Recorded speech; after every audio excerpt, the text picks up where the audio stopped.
Hello, hi everyone. Nice to see you all. I tried to hurry up, but I forgot to eat, so I had to take my food with me. Mm. Oh, oh. Eh. So I have my drink, and then I have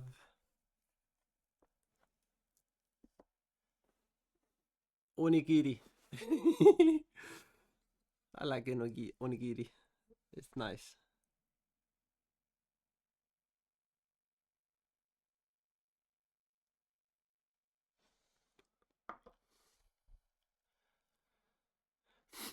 Onigiri. It's rice balls with the filling.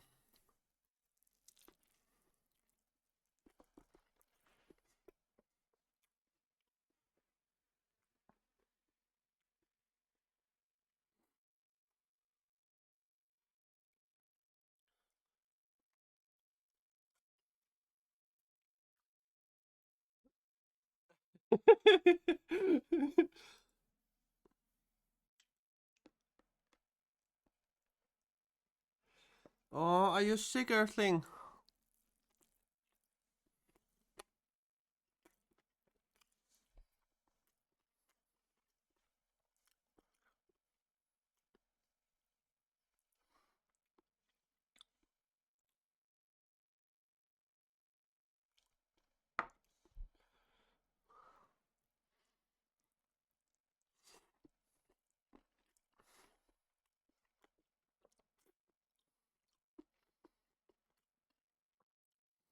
Which part of it? Or is it all of it?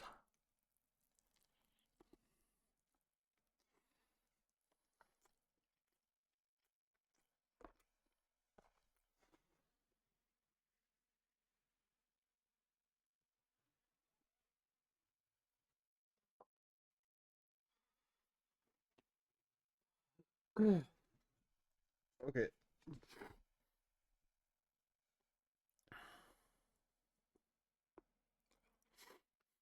Because then it's probably something with your um what the fuck are they called in English?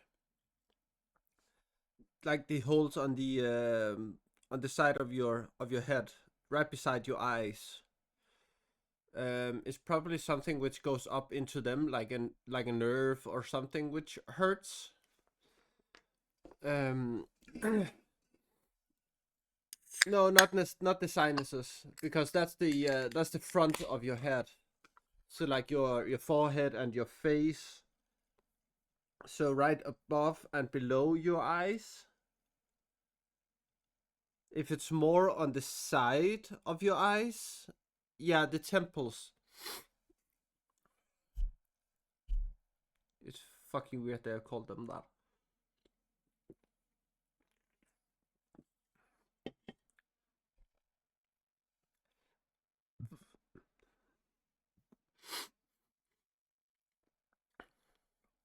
So what might work would actually be for you to have some heating around your neck. Like if you take a hot shower and then focus around your neck area.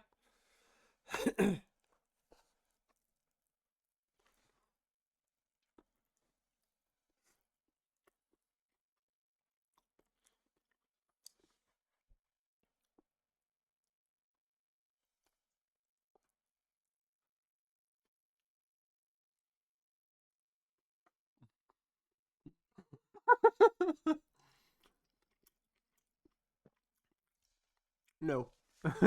Because I'm cold as fuck at the moment.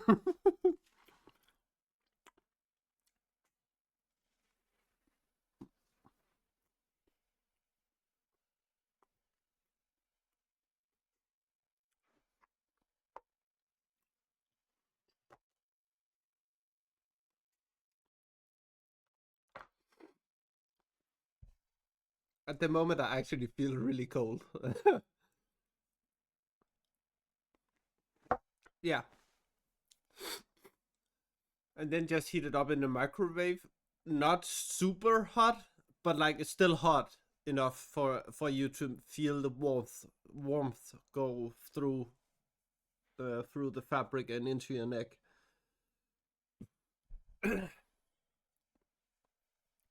And Bonbon says hi. Hi.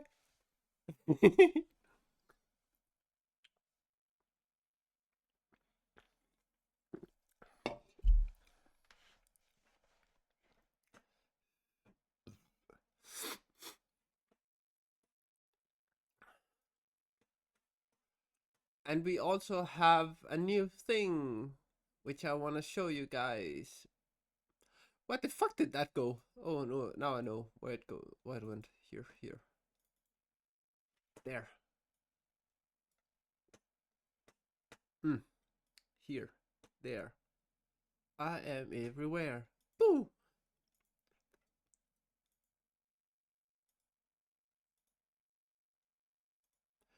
Maybe it can, maybe it can't.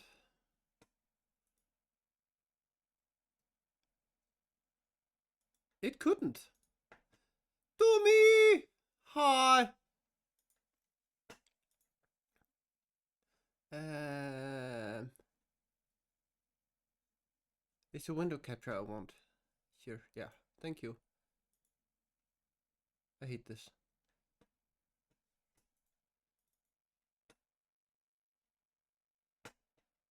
That's not what you were supposed to do. Not that. That one.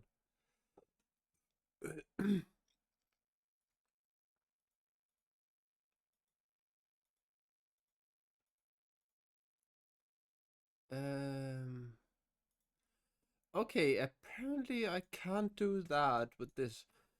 Well, fair enough. Then we just open with paint. Here. Fuck, this is bright.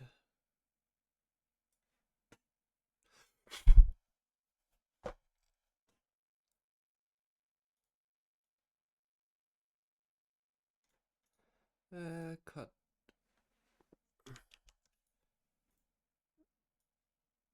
It wasn't that I wanted. I wanted crop.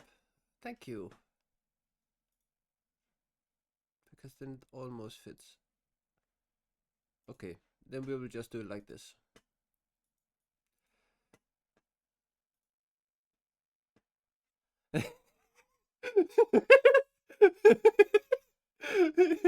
Oh, I know the reason. Okay, so everyone, look at this piece of beauty which Tumi has created.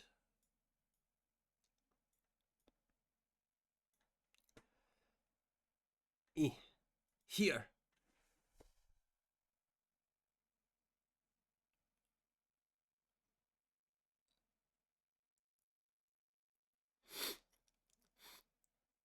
That is my new logo. Isn't it pretty?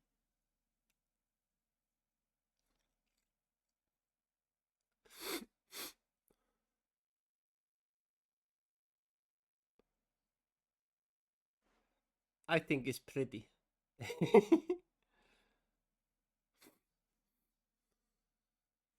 I really like it. And this also means that I have released a beanie with the logo on, which I can also show you guys here, there. And now we can go to another place.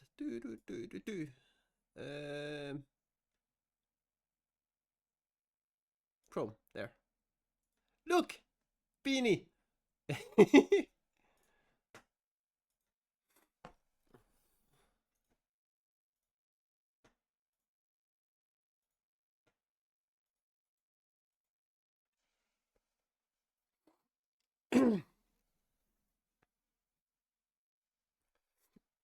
Because it's lob-eared. It's like this one. Sorry, 2 seconds.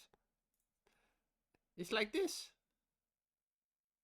Oh my god, camera. Can you please fucking focus? Here.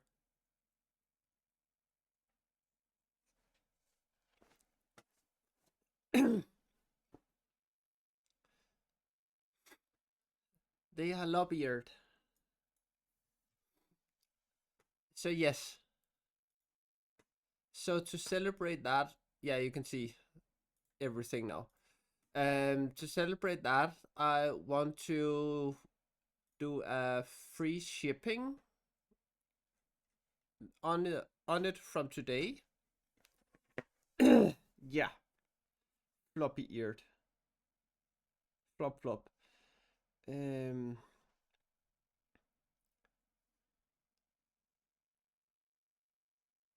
Oh, yeah, that's nice. It's just floppy flop.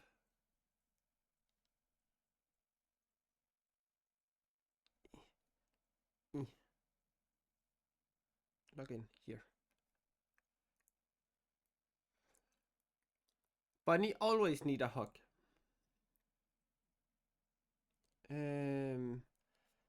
Here. It wasn't that one. Was it? Maybe. No, was there.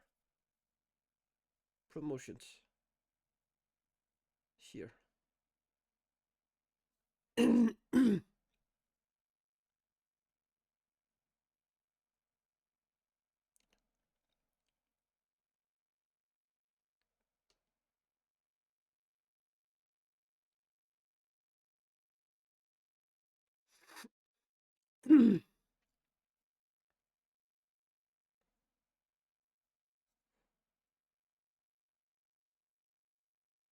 Here, there.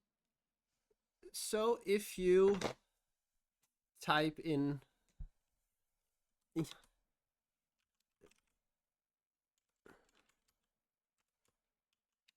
launch, I think it was, yeah, it was like that.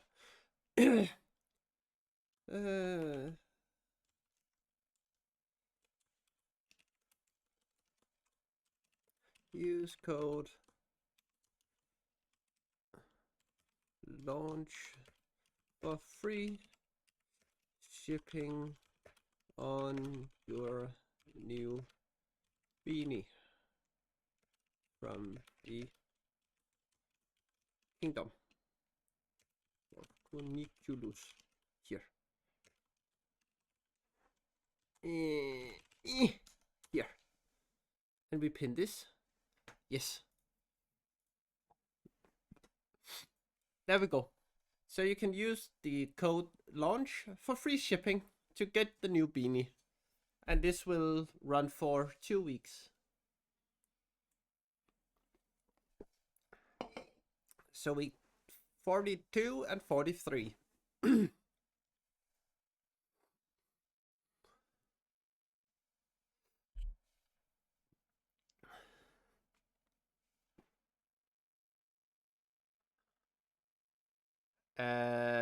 I have no clue. Why would I have an idea about that?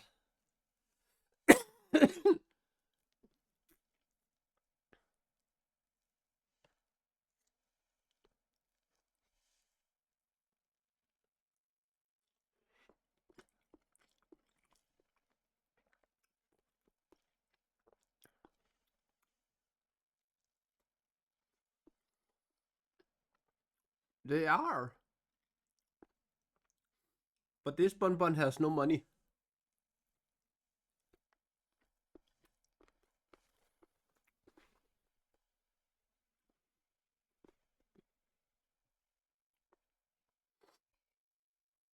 Because this Bun is saving to go to Japan next year.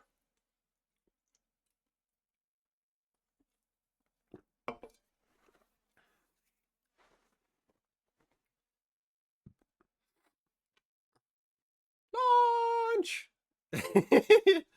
Just like Satisfactory. Press the button! Wrong button!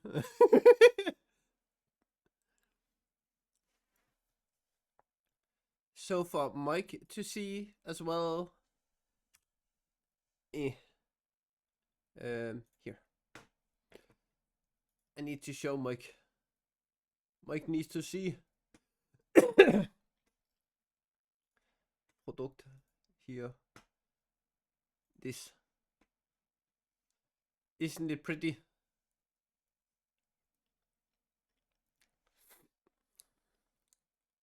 This is the new beanie.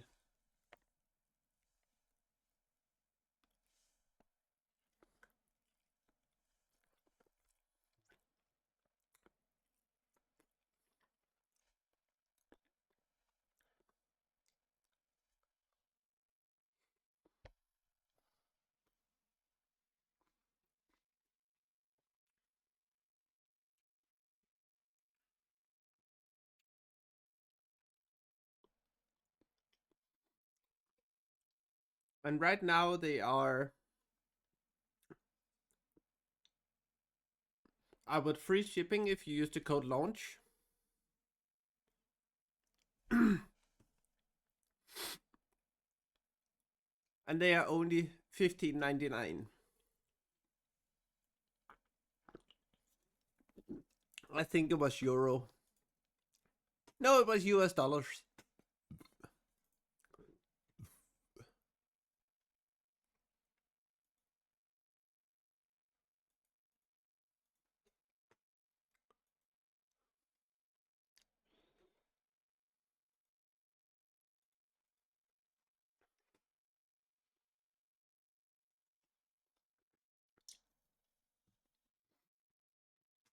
And you can get it in all of these colors.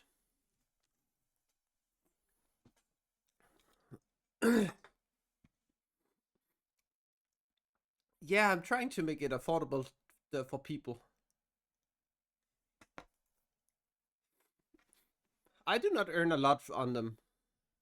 I'm actually not even sure I make anything on this. No, light blue, there isn't one of. There's these, which is the ones I could choose. I've chosen everything except white because that didn't fit to the logo. But if anyone wants white, they just have to say it.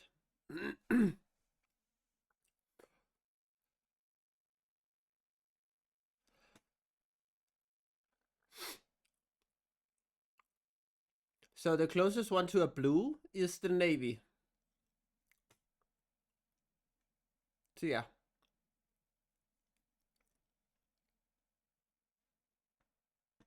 But that is all of them. Can't even remember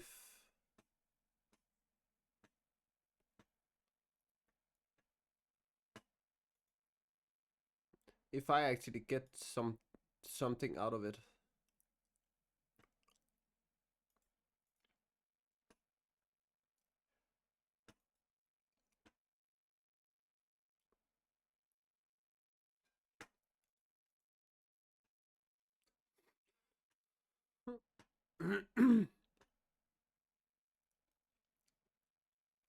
I do not think I actually get a purple. I can't choose purple. That would be so nice if I could.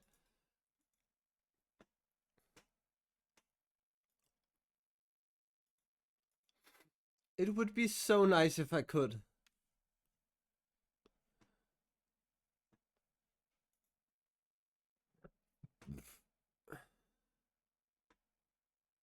It is. Which is why I'm actually kinda sad I can't. mm.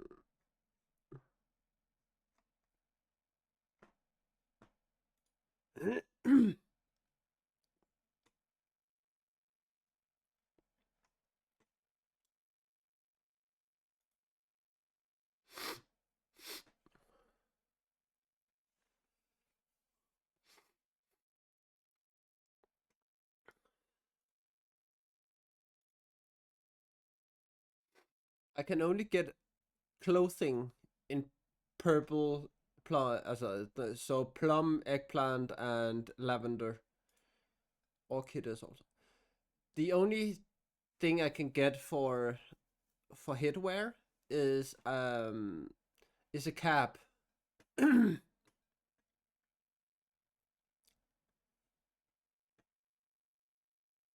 Yeah, plum eggplant. Yes, exactly, Mike. Just as you like it, a plum eggplant.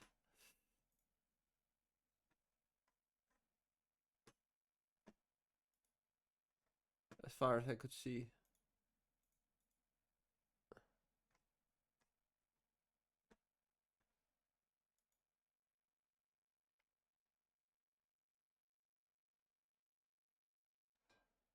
Why does it say I can get that when I can't?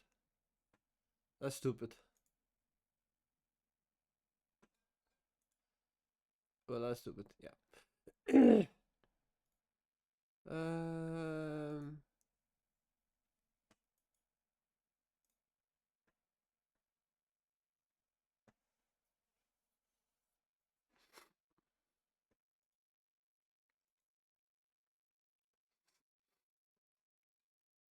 So yes, if you want it, you can go in and get it, and support the Bonbon community to make even more things. Ow. Oh. Or get more books. As soon as I'm done with all of these, I'm gonna rip them all apart and rebind them into hardbacks. And when I have done that, I think I might sell them.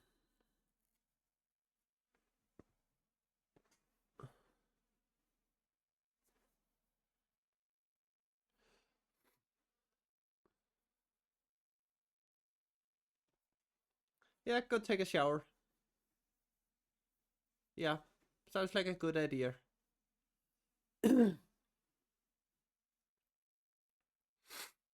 An expensive VIP edition of what?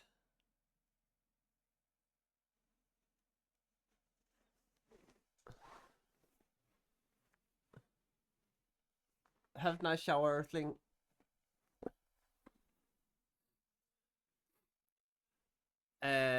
No, not that I know of. Why?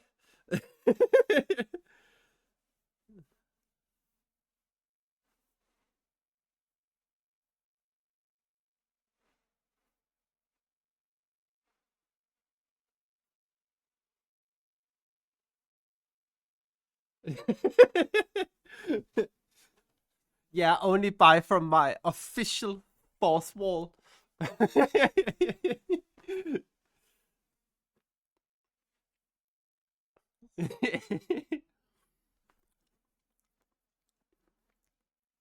Yeah. Is it? Oh my god, it's already empty. I'm not good with soda. I drink them too fast. Well, you can always find the store with the layer with the command exclamation mark merch, and then it tells you. It was to me, yeah. I got surprised myself as well because it's like, what is it like? It's like 40 minutes since I created it.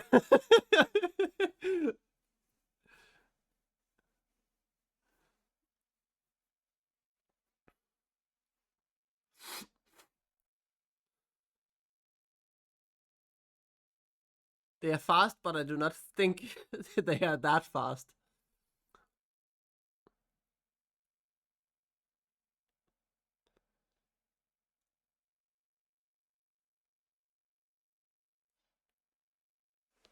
But I am also trying to see if I can get um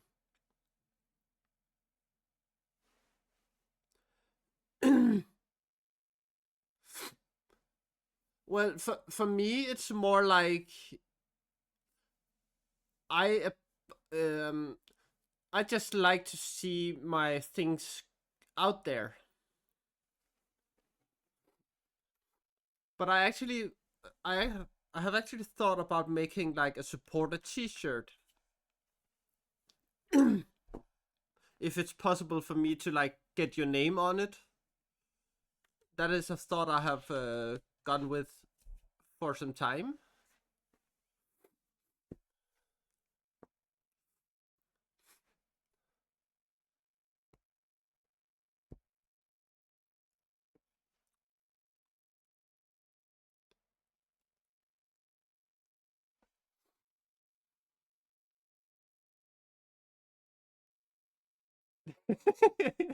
Nah, I can't sell worn socks because I do not wear socks.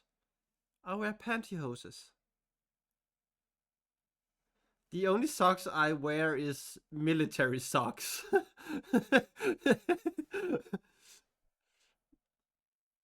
And one, it's illegal for me to sell those. And two, I wouldn't be comfortable selling those.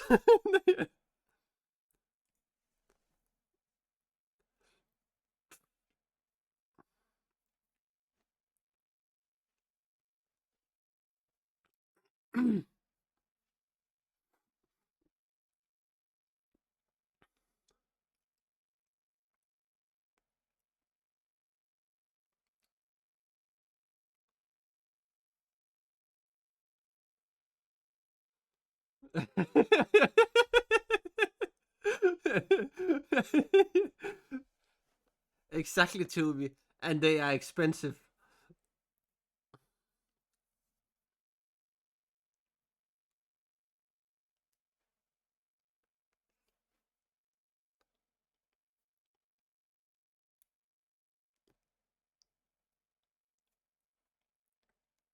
They are at least one Toomey cookout expensive.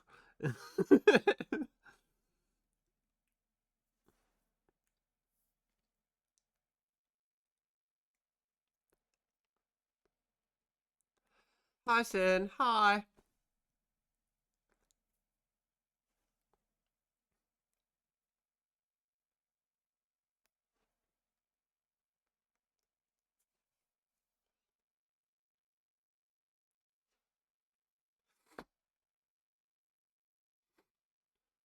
Hi, Leo. Hi.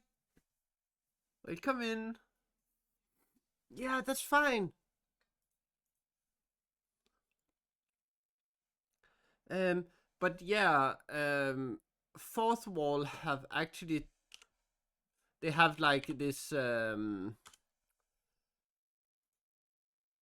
like startup the thingy, like a launch checklist or something like that, and then they say, okay, you should make memberships, and I'm like, but that's not what I want. But of course, if anyone wants to support me through that, I would I would gladly make it. But it's not something that I look to do.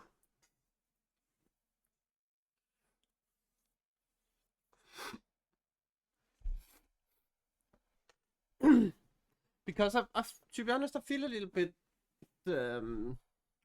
how to say it, a little bit money hungry if I do that.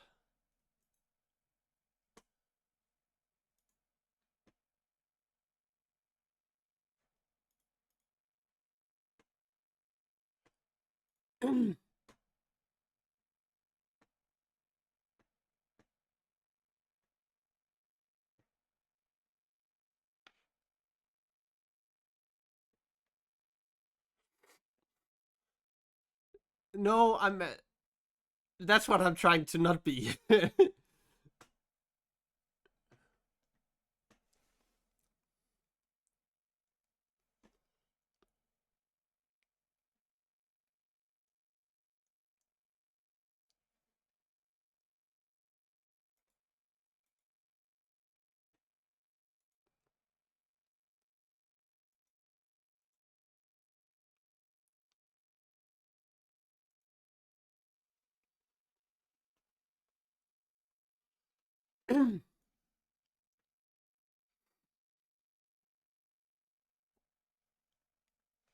Because I do not feel like I have enough to do.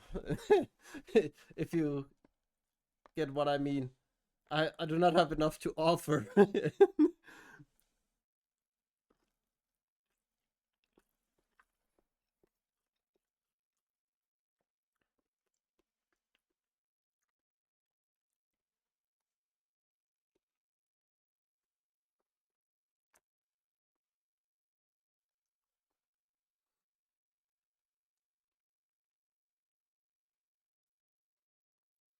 For me, I want everything I do to go back into the stream. Because I do this for me as well as you guys.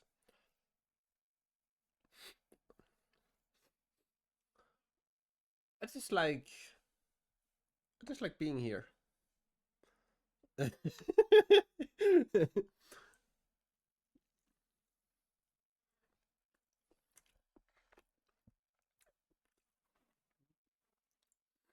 Does that mean I get a free hot tub or something like that?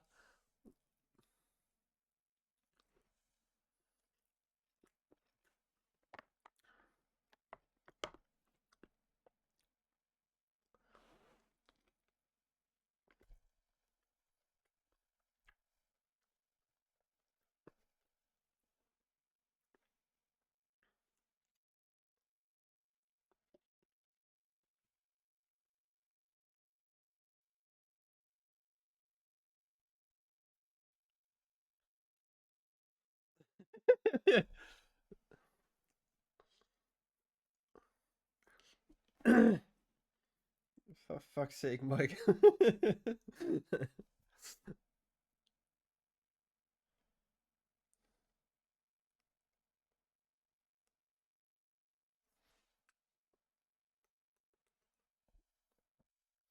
So, do anyone remember from the movies about the passage of the marshes?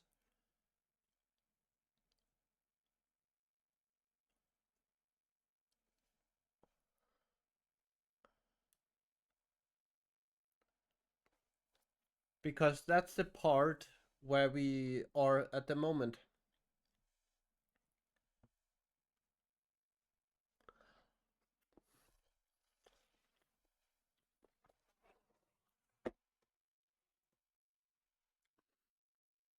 We are about to follow Gollum into the marshes. And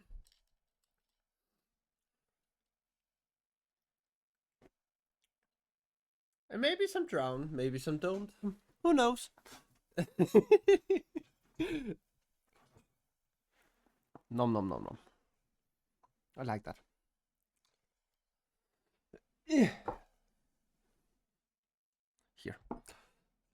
Now I just need my tea leaflet out.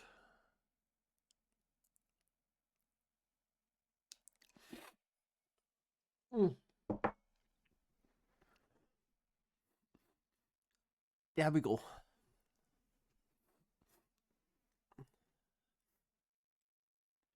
But yes, if anyone want me to look into something at Fourth Wall they would like to get for themselves, just say. Because then I will look through it and see if I can do anything with it. Or if you have any ideas, then please just tell me.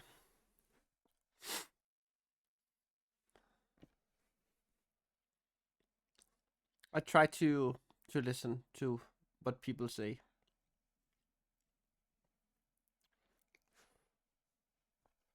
Hmm. Okay. Chapter 2: The Passage of the Marshes. Gollum moved quickly, with his head and neck thrust forward, often using his hand as well as his feet. Frodo and Sam were hard put put to it to keep up with him, but he seemed no longer to have any thought of escaping, and if they fell behind, he would turn and wait for them. After a time, he brought them to the brink of a narrow gully that they had struck before, but they were now further from the hills. Listen to what? Your dot dot dot.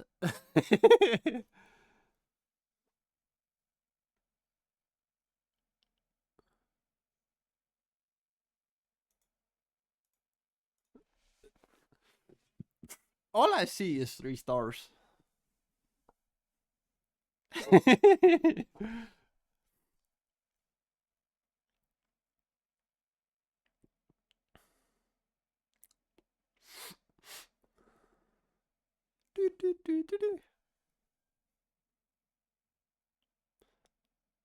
Here it is, he cried. There is a way down inside. Yes. Now we follows it. Out, out over there. He pointed south and east towards the marshes. The reek of them came to the nostrils, heavy and foul, even in the cool night air.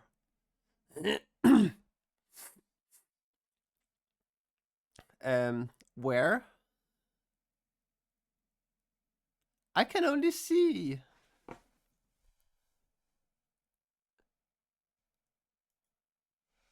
Three stars.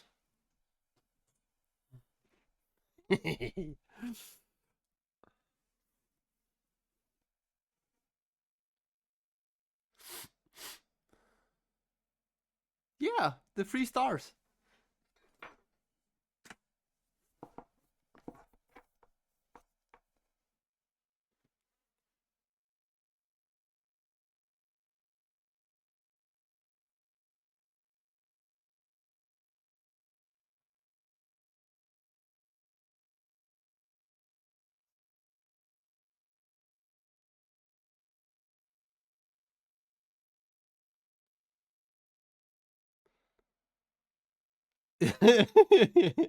Yeah, I know.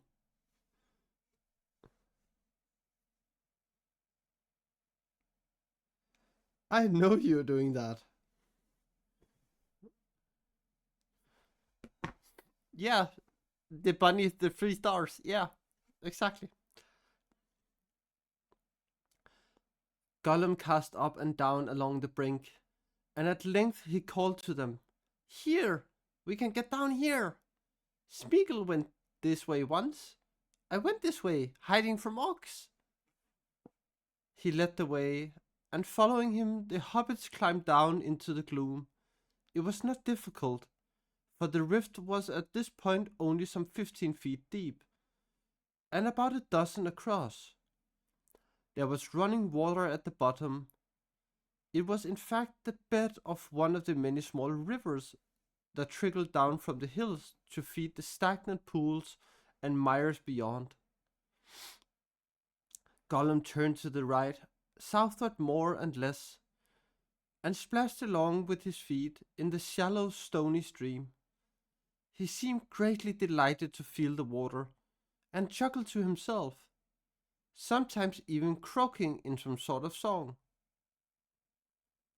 The cold hard lands, they bite your hands, they gnaw your feet, the rocks and stones are like your old bones, all bare of meat, but stream and pool is wet and cool, so nice for feet. And now we wish. Haha, what does we wish, he said, looking sidelong at the hobbits. We'll tell you, he croaked. He guessed it long ago, Baggins guessed it. A glint came into his eyes, and Sam, catching the gleam in the darkness, thought it far from pleasant. Alive without breath, as cold as death, never thirsting, ever drinking, clad in mail, never clinking, drowns on dry land, think an island is a mountain, thinks a fountain is a puff of air, so sleek, so fair, What a joy to meet! We only wish to catch a fish, so juicy sweet. These words only made more pressing to Sam's mind a problem that had been troubling him from the moment when he understood that his master was going to adopt Gollum as a guide, the problem of food. It did not occur to him that his master might also have thought of it, but he supposed Gollum had. Indeed, how had Gollum kept himself in all this lonely wandering? Not too well, thought Sam. He looks fair famished. Not too dainty to try what hobbits taste like, if there ain't no fish.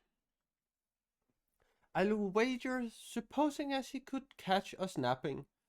Well, he won't. Not Sam Gamgee for one.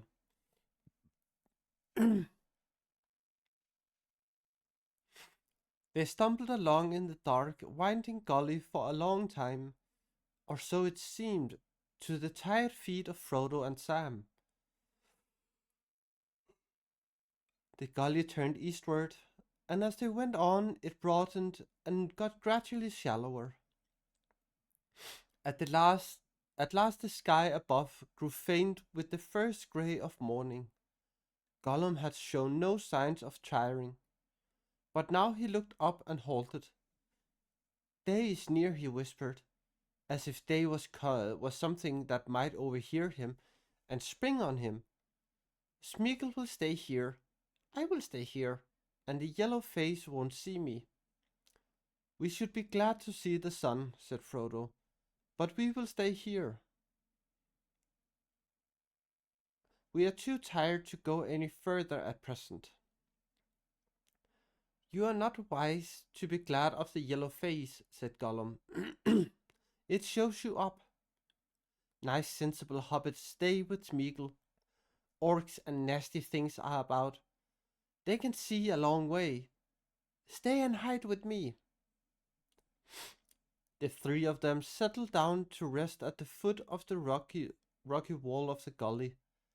It was not much more than a tall man's height now, and at its base there were wide flat shelves of dry stone.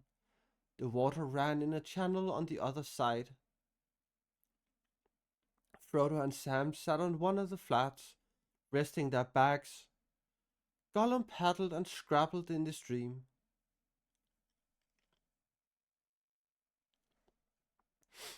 We must take a little food, said Frodo. Are you hungry, Smeagol? We have very little to share, but we will spare you what we can.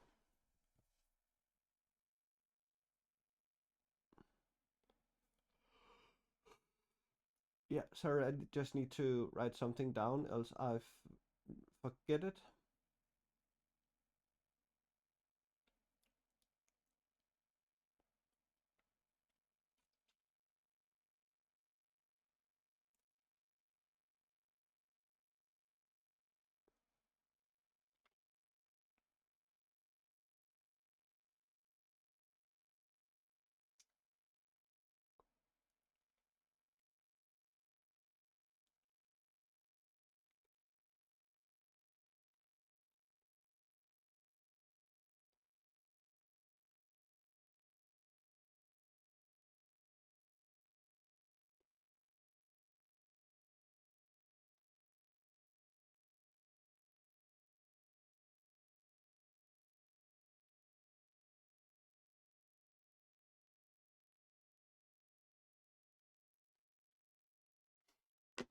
There we go.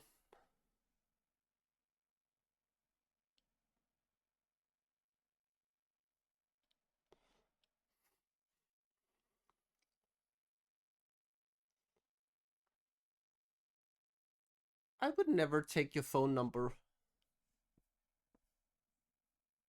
Never.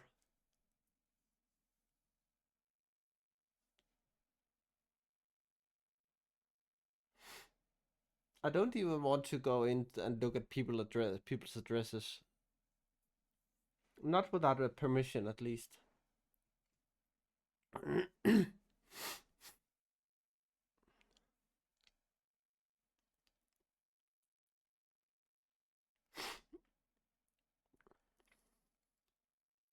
For me, it's a privacy thing. So if people give me their number, then then I'm all good. But if but if they do it like through the website, I would never look at it in there because why would I? It's a privacy issue for me. If I go look in there, how can anyone trust um that I do not keep the privacy of people?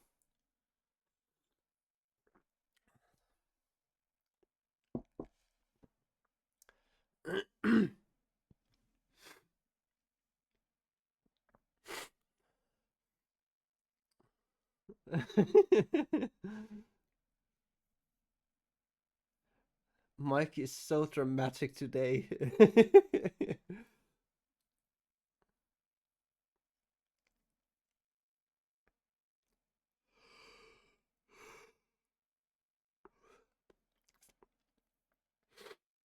At the word hungry, a greenish light was kindled at Gollum's pale eyes, and they seemed to protrude further than ever from his thin, sickly face.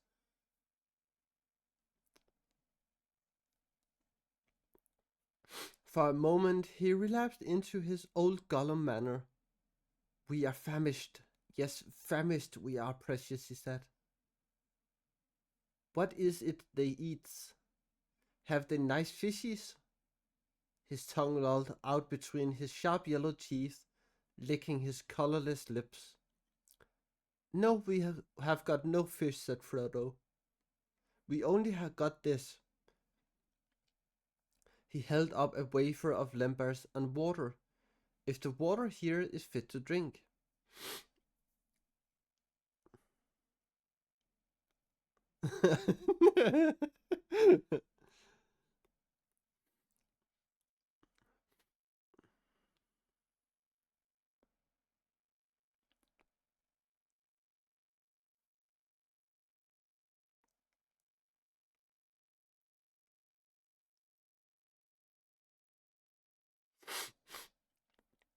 Well, in the EU, it's illegal to use um, the info for marketing purposes, except if people have said yes to get marketing. But I don't know about the US or North America, South America, Central America. I do not know about anywhere else than the EU. But in the EU, it's an opt-in, not an opt-out, and they can actually get pretty hefty fines for doing that. I think the last fine I saw a company got for doing that, I think it was about, I think it was 20-25 million.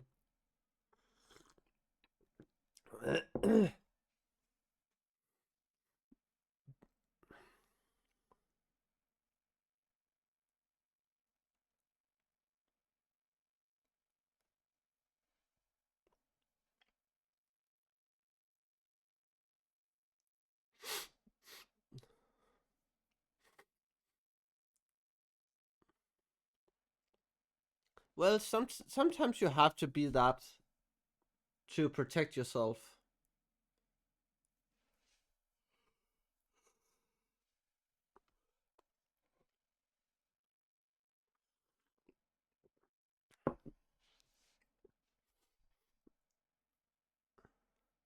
But yeah, I might make a teacup as well, or a coffee cup. Can use them for both. Um,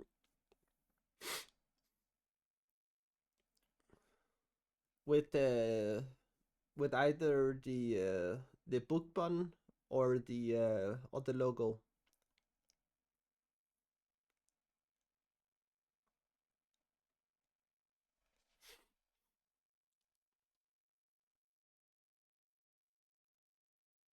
But yeah, at the moment I try to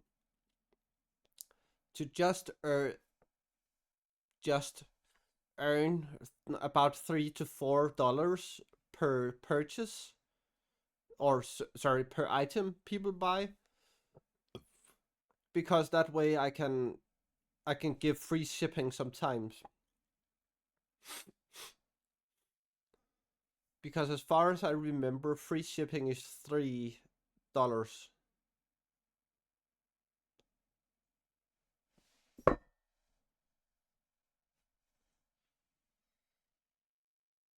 No, this is Anita's. Yeah, I can't show it better than this, but that is Anita's.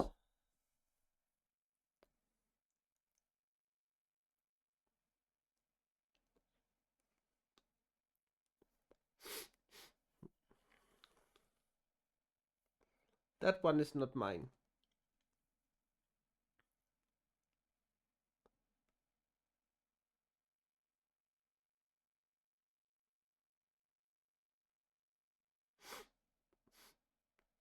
Yeah, but I bought it from Anita.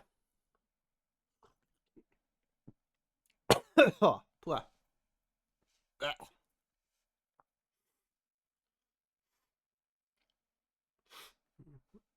Yeah, but I think about getting my own cup, like a book bund cup or something like that.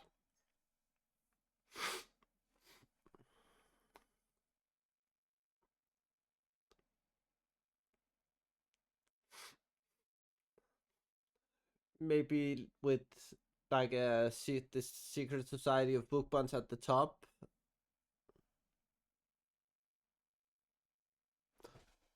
Um, I will see.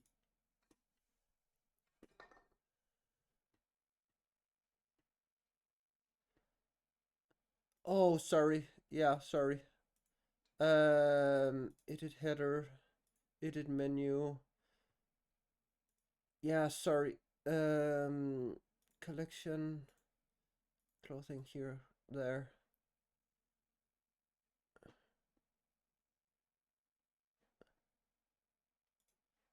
If you update it, you should be able to see it now.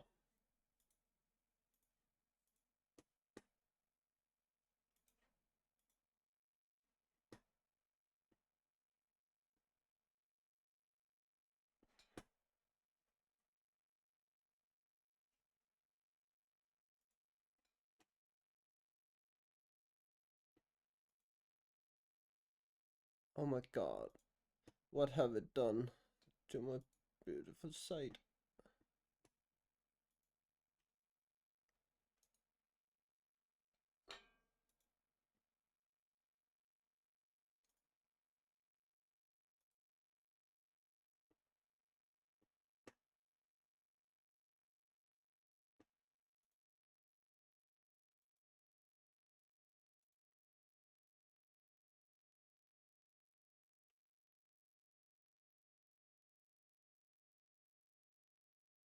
It 100% is, and thank you for telling me.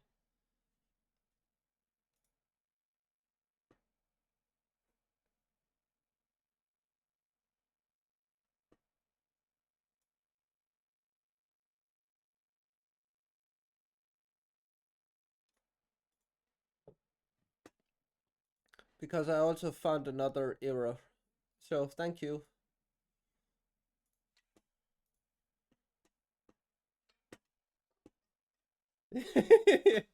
Yeah, maybe. I do not believe it, but yeah, maybe.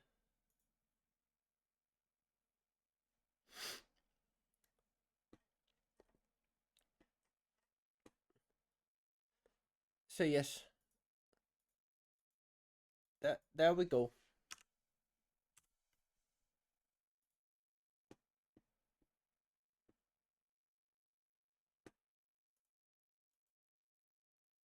Um,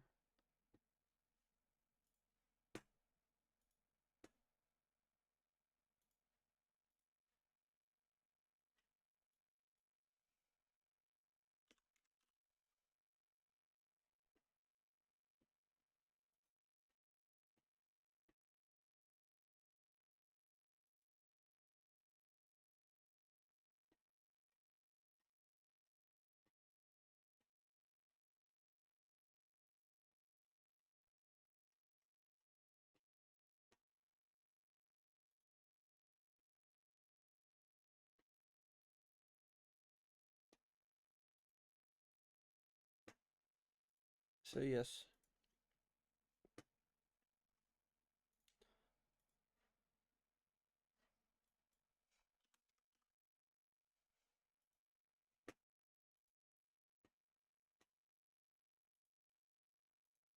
Uh,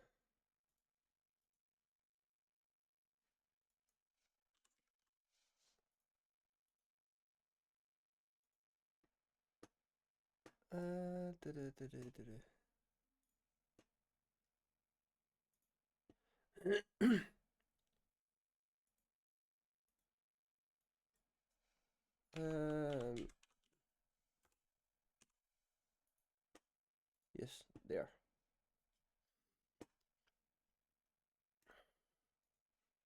So yes. Yeah. And thank you for telling me, Mike.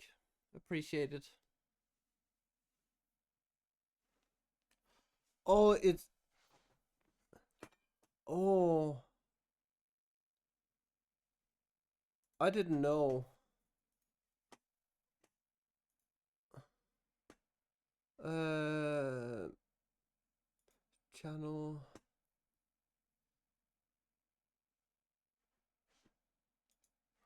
I can hear myself. You.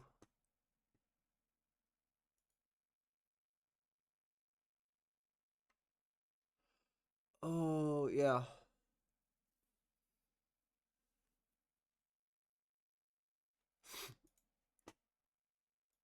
Thank you for telling me. I need to fix that afterwards. Uh.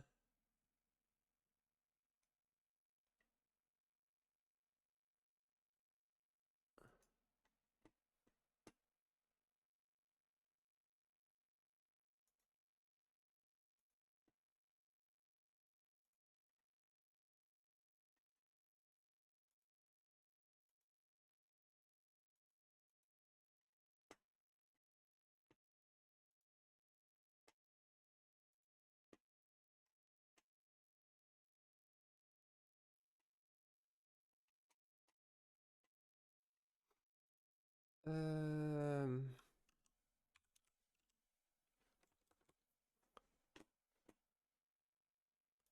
I think it's because I linked a new thing event.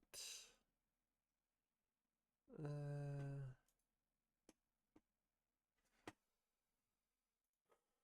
uh,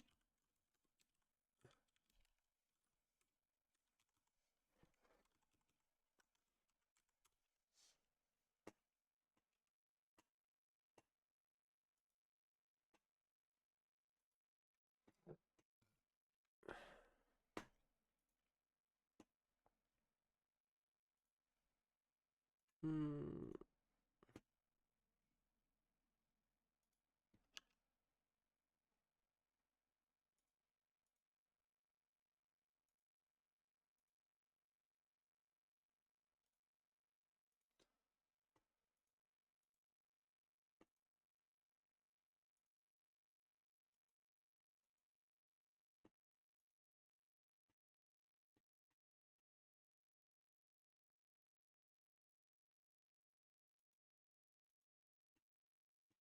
Um.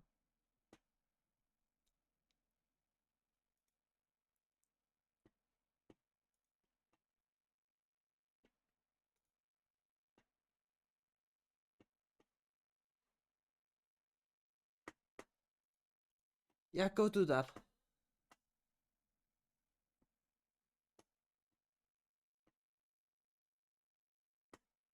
Bum, bum, bum, bum, bum.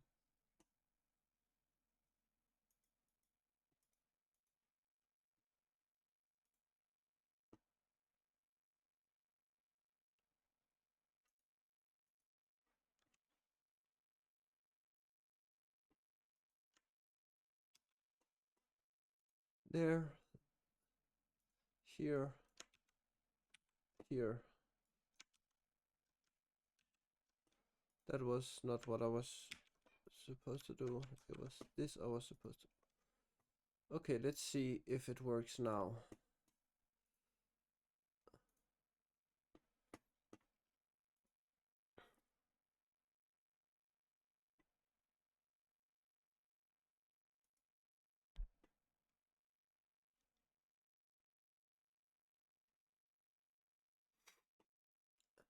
Okay, now it works.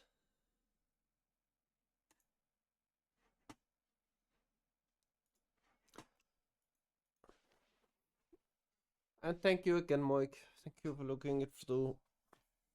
Oh, my shoulder.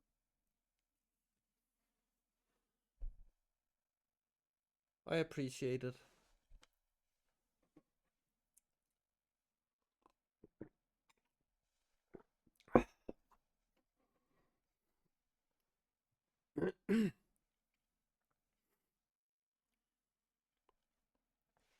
Okay, how many pages do we have left today?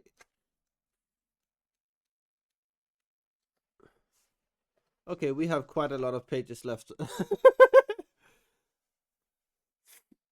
I think it was 18 pages or something like that.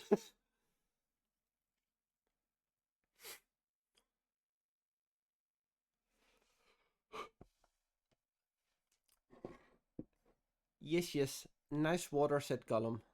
Drink it while we can. But what is it they've got, precious? Is it crunchable? Is it tasty? Frodo broke off a portion of a wafer and handed it to him on its leaf wrapping.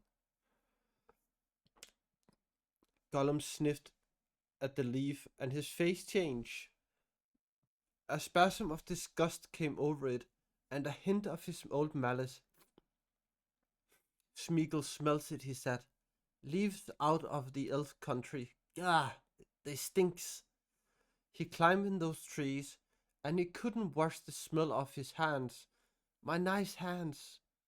Dropping the leaf, he took a corner of the lembas and nibbled it. He spat, and fit a coughing shook him. Ach, no, he sputtered.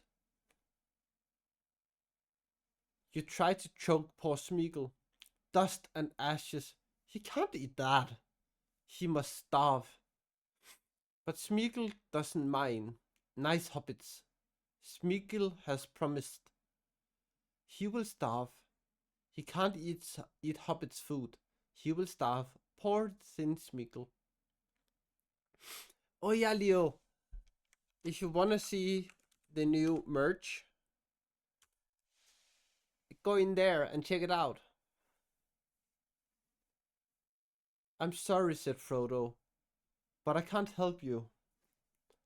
I'm afraid. I think this food would do you good if you would try, but perhaps you can't even try. Not yet, anyway. The hobbits munched their limbers in silence. Sam thought that it tasted far better, somehow, than it had for a good while. Gollum's behavior had made him attend to its flavor again, but he did not feel comfortable. Gollum watched every morsel from hand to mouth, like an expectant dog by a dinner's chair. Only when they had finished and were preparing to rest was he apparently convinced that they had no hidden dainties that he could share in. Then he went and sat by himself a few paces away and whimpered a little. Look here, Sam whispered to Frodo, not too softly. He did not really care whether Gollum heard him or not. We've got to get some sleep, but not both together with that hungry villain nigh. Promise or no promise. Smeagol or Gollum, he won't change his habits in a hurry, I'll warrant. You go to sleep, Mr. Frodo, and I'll call you when I can't keep my eyelids propped up. Turn and about, same as before, while he's loose.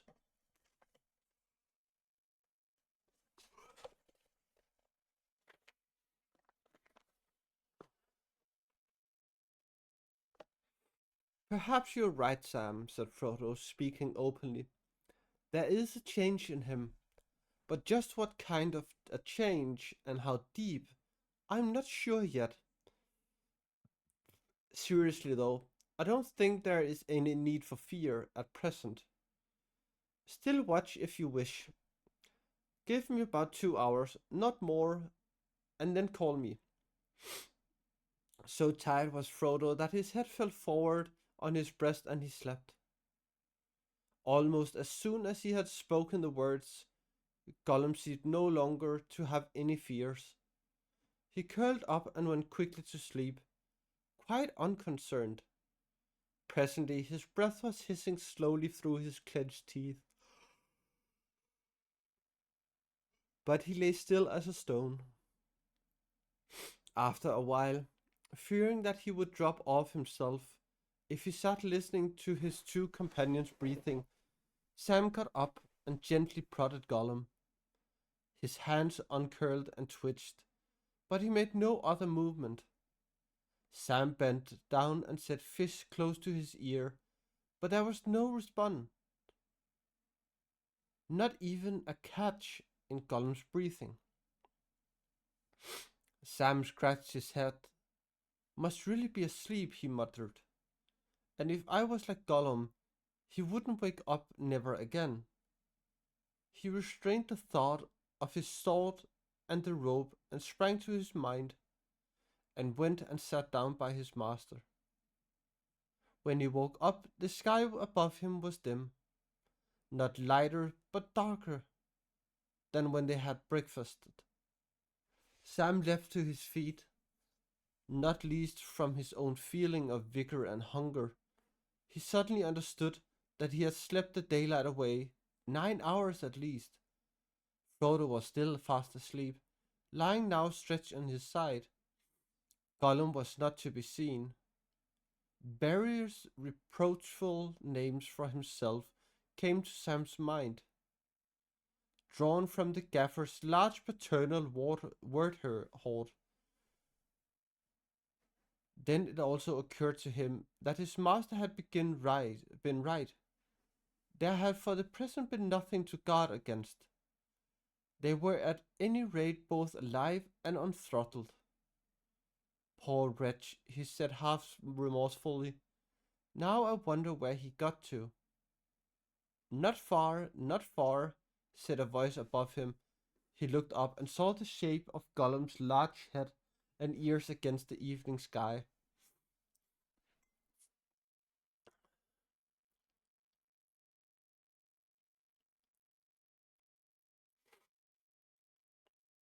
Here, what are you doing?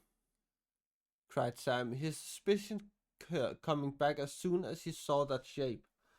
Smeagol is hungry, said Gollum. Be back soon. Come back now, shouted Sam. Hi, come back! But Gollum had vanished.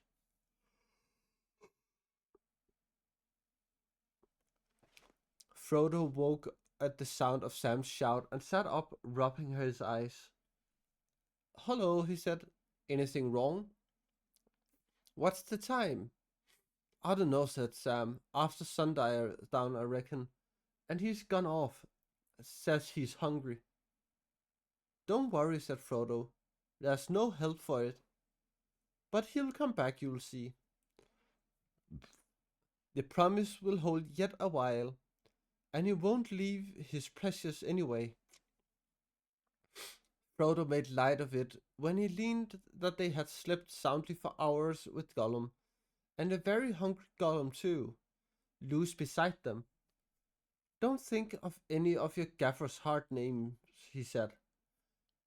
You were worn out, and it has turned out well. We are now both rested, and we have a hard road ahead, the worst road of all. So what do you think, Leo?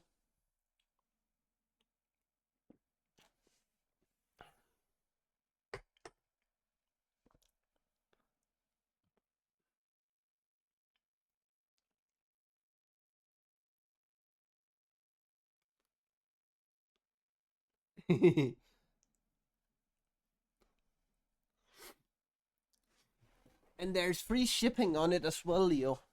At least at the moment.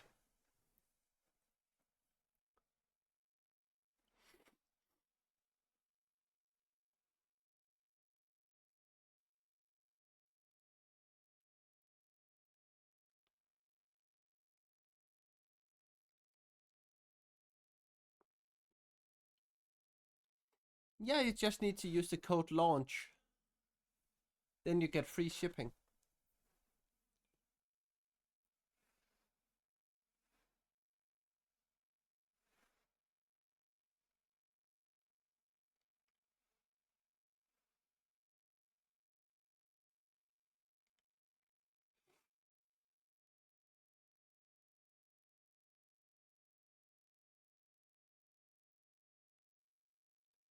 For fuck's sake.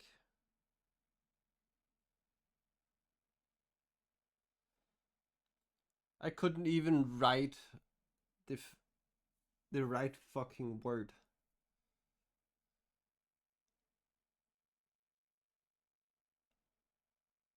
Um,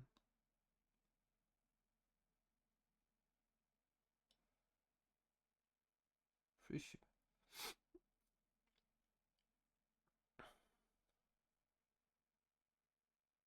I just needed to redo it. Now you can use the code launch. Because I had written the wrong fucking word. Because I forgot the N.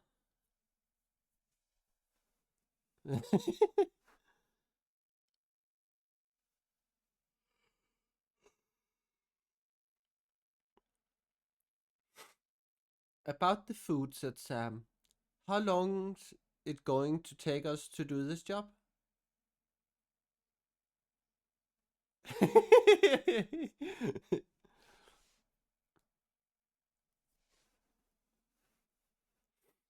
Yes, I learn fast or something.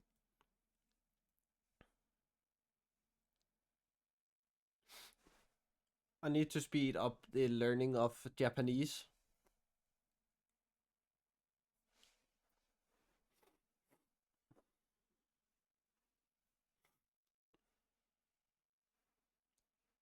I would say Mike is my favorite German.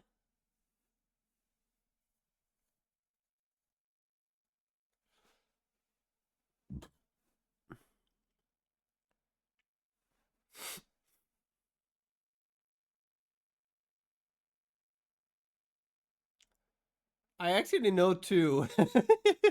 Oh, I actually know a lot of Germans.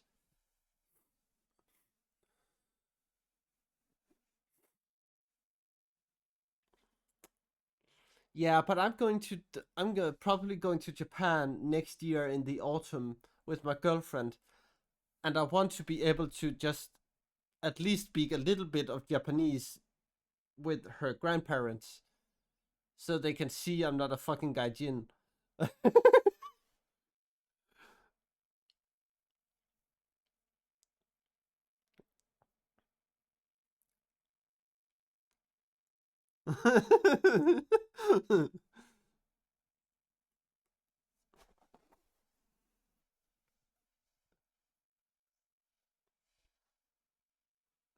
It does.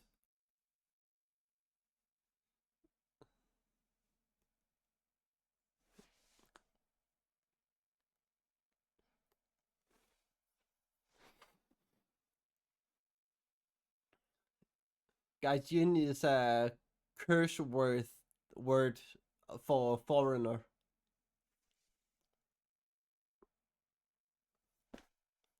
No, Mike. No.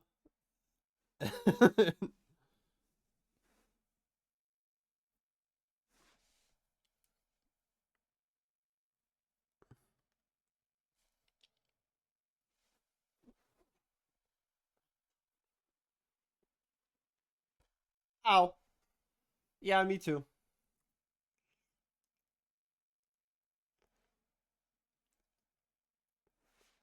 But I only learned the proper meaning of it, and it wasn't nicer.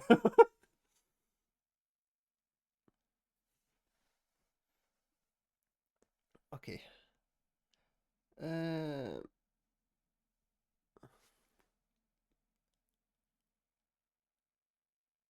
exactly.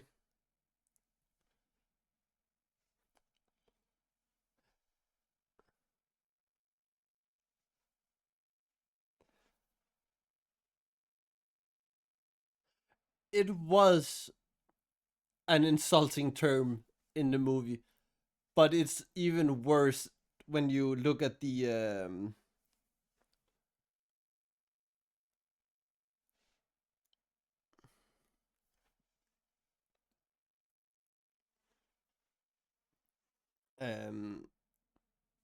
when you look at the proper meaning behind it, then it's not nice to call anyone gaijin.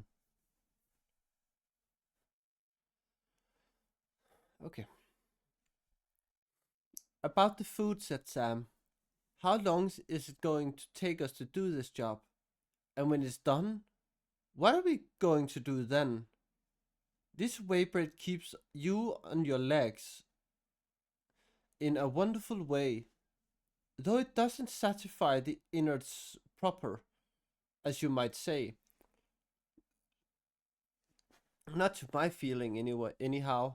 Meaning no disrespect to them as they made it, but you have to eat some of it every day, and it doesn't grow. I reckon we've got enough to last, say, 3 weeks or so. And that's with a tight belt and a light tooth, mind you.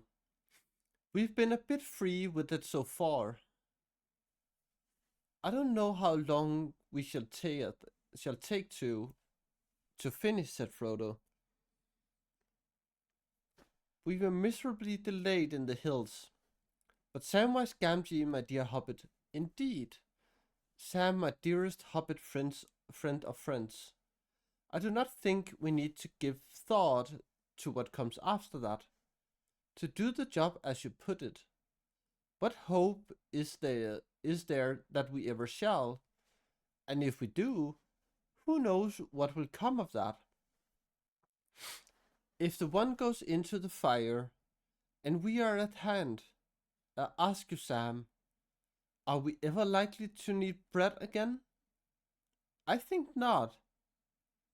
If we can nurse our limbs mm, to, to bring us to Mount Doom, all we can do. Mm, there we go. That is all we can do. More than I can, I begin to feel. Sam nodded silently. He took his master's hand and bent over it. He did not kiss it, though his tears fell on it. Then he turned away, drew his sleeve over his nose, and got up and stamped about, trying to whistle and saying between efforts, "Where's that dratted creature?" It was actually not long before Gollum returned, but he came so quietly that they did not hear him till he stood before them. His fingers and face were soiled with black mud. He was still chewing and slavering. What he was chewing they did not ask or like to think. Worms or beetles or something slimy out of holes, thought Sam. Blech. The nasty creature, the poor wretch. Gollum said nothing to them until he had drunk deeply and washed himself in the stream. Then he came up to them, licking his lips. Better now, he said. Are we rested? Ready to go on? Nice hobbits. They sleep beautifully. Trust Smeagol now. Very, very good. The next stage of the journey was much the same as the last. As they went on, the gully became ever shallower, and the slope of its floor more gradual. Its bottom was less stony and more earthy, and slowly its sides dwindled to mere banks. It began to wind and wander. That night drew to its end, but clouds were now over moon and star, and they knew of the coming of the day only by the slow spreading of thin grey light. In a chill hour they came to the end of the watercourse. The banks became moss-grown mounds. Over the last shelf of rotting stone, the stream gurgled and fell down into a brown bog and was lost. dry reeds hissed and rattled through, they could feel no wind. Oh, though they could feel no wind. On either side and in front white fence and mires now lay, stretching away southward and eastward into the dim half-light. Mists curl and smoke from dark and noisome pools. The reek of them hung stifling in the still air. Far away, now almost due south, the mountain walls of Mordor loomed, like a black bar of rugged clouds floating above a dangerous fog-bound sea.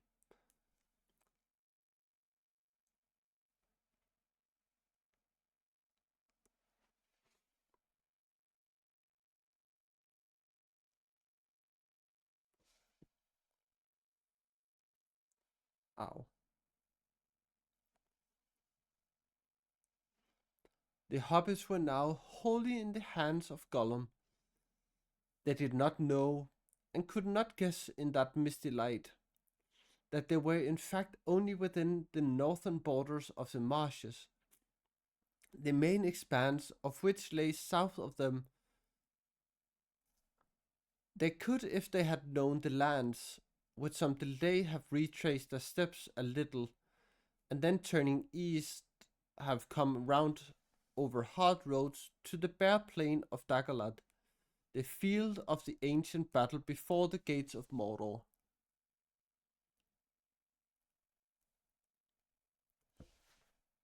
Not there were, not that there was great hope in such a course. On that stony plain there was no cover, and across it ran the highways of orcs and the soldiers of the enemy. Not even the cloaks of Lorien would have concealed them there. How do we shape our course now, Smeagol? Asked Frodo. Must we cross these evil-smelling fens? No need at all, said Gollum. Not if hobbits want to reach the Dark Mountains and go to see him very quick. Back a little and round a little, his skinny arm waved north and east, and you can come on hard cold roads to the very gates of his country. Lots of his people will be there, looking out for guests, very pleased to take them straight to him. Oh yes. his eye watches that way all the time. It caught Smeagol there long ago. Gollum shuddered, but Smeagol has used his eyes since then. Yes, yes. I've used eyes and feet and nose since then. I know other ways, more difficult, not so quick, but better. If we don't want him to see.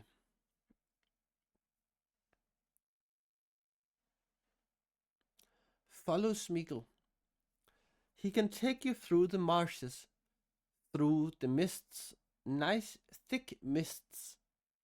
Follow Smeagol very carefully, and you may go a long way, quite a long way, before he catches you. Yes, perhaps. It was already day, a windless and sullen morning, and the marshes reek lay in heavy banks. No, no sun pierced the low clouded sky, and Gollum seemed anxious to continue the journey at once. So after a brief rest, they set out again, and were soon lost in a shadowy silent world, cut off from all view of the lands about, either the hills that they had left, or the mountains that they sought. They went slowly in single file, Gollum, Sam, Frodo. Frodo seemed the most wary of the three, and slow though they went off. And slow though they went, he often lagged. The hobbits soon found that what had looked like one vast fen was really an endless network of pools and soft mires and winding half strangled watercourses. Among these, a cunning eye and foot could thread a wandering path. Gollum certainly had that cunning and needed all of it.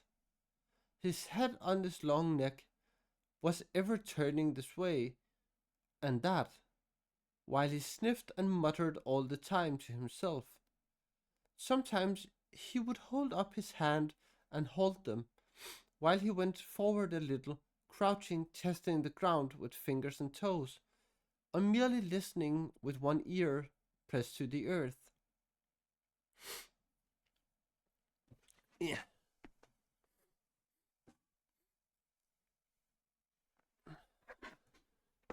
Oh,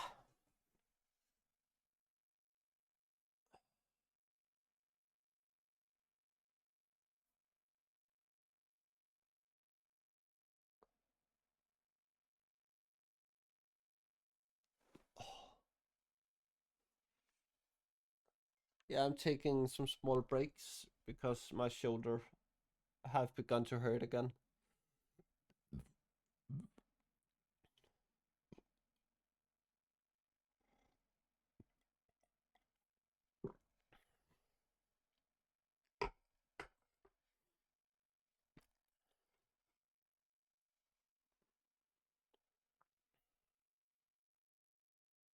Um, customized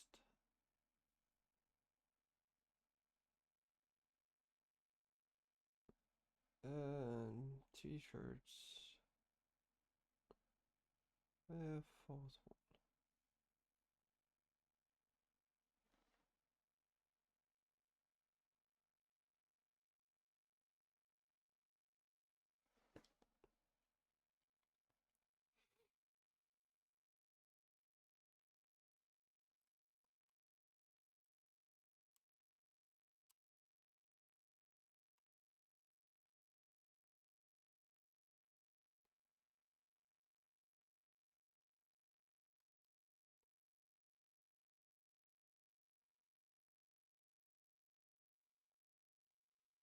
one.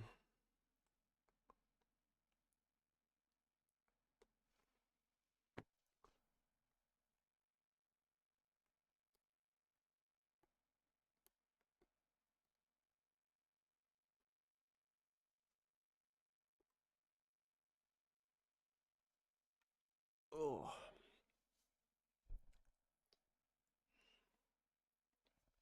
my shoulder had gone better, and then it got worse.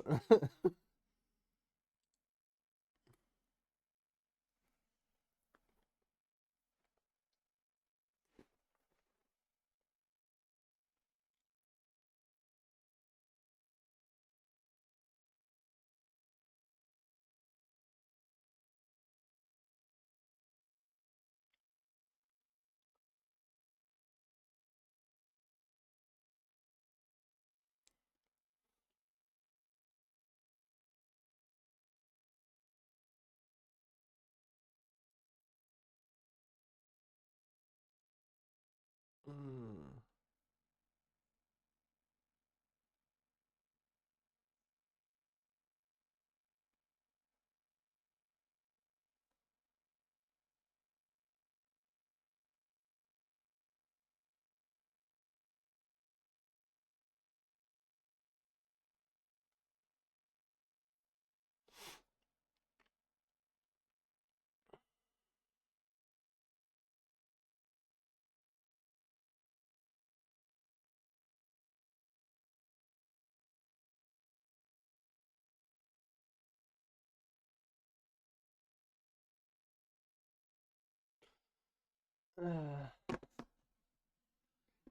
Yeah, it kind of sucks, but I have Bon Bon, and that helps a lot to cope with it.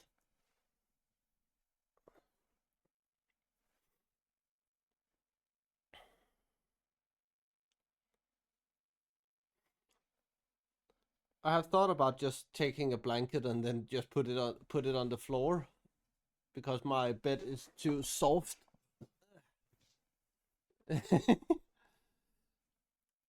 It's too soft for me to lay on at the moment.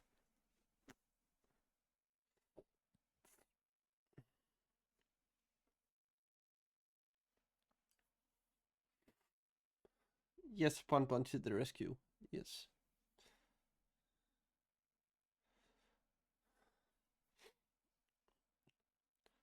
We love the Bon Bons in here.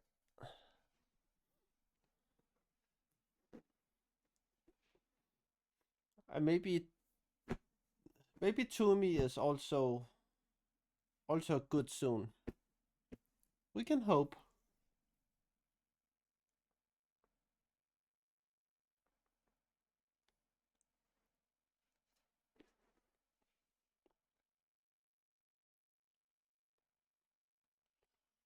Oh yeah, Leo, you haven't even seen my new logo.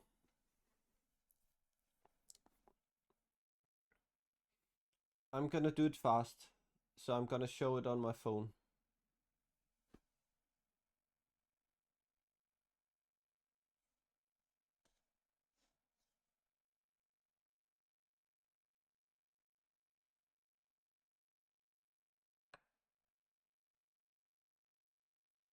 Um,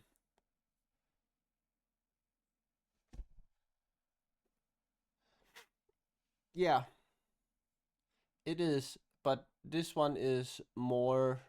This one has texture where the other one is just white and black thread.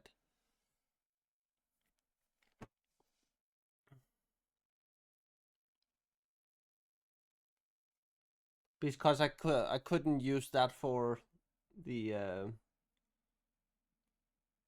for the beanie because they only support 6 threads. Yeah, I think so too. I think so too.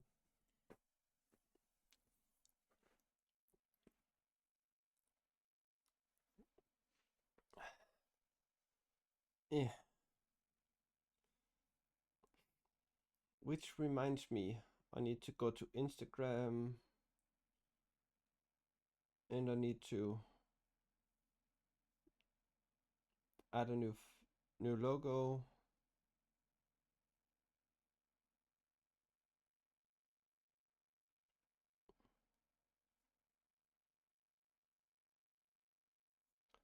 Uh,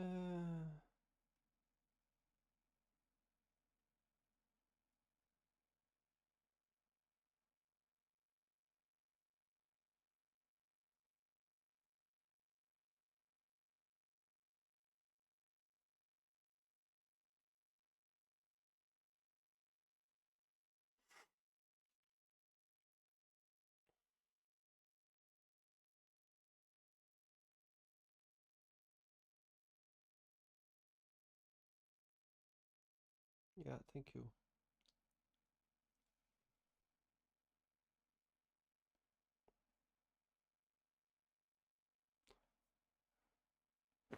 Holy shit, this takes a long time. Thank you. Profiles there. Profile picture. This one. Save.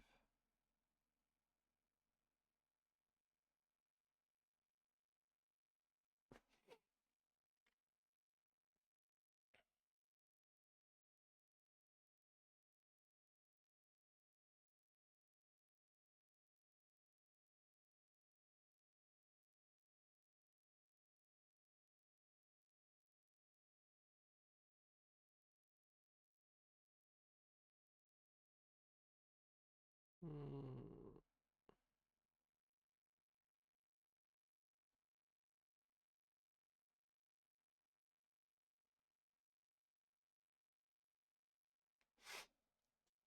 there we go.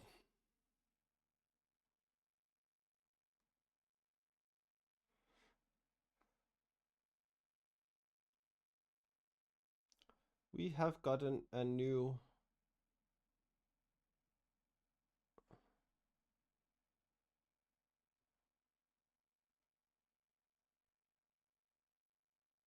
profile picture.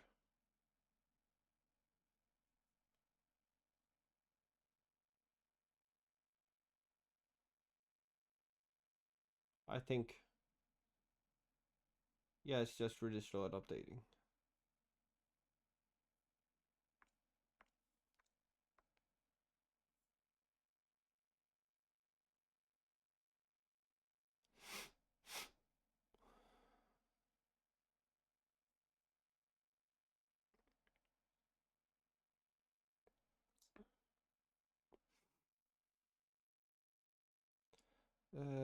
So yeah.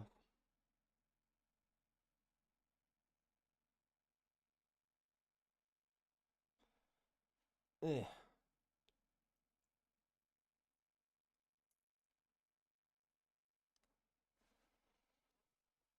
Oh, oh, oh, that was nice.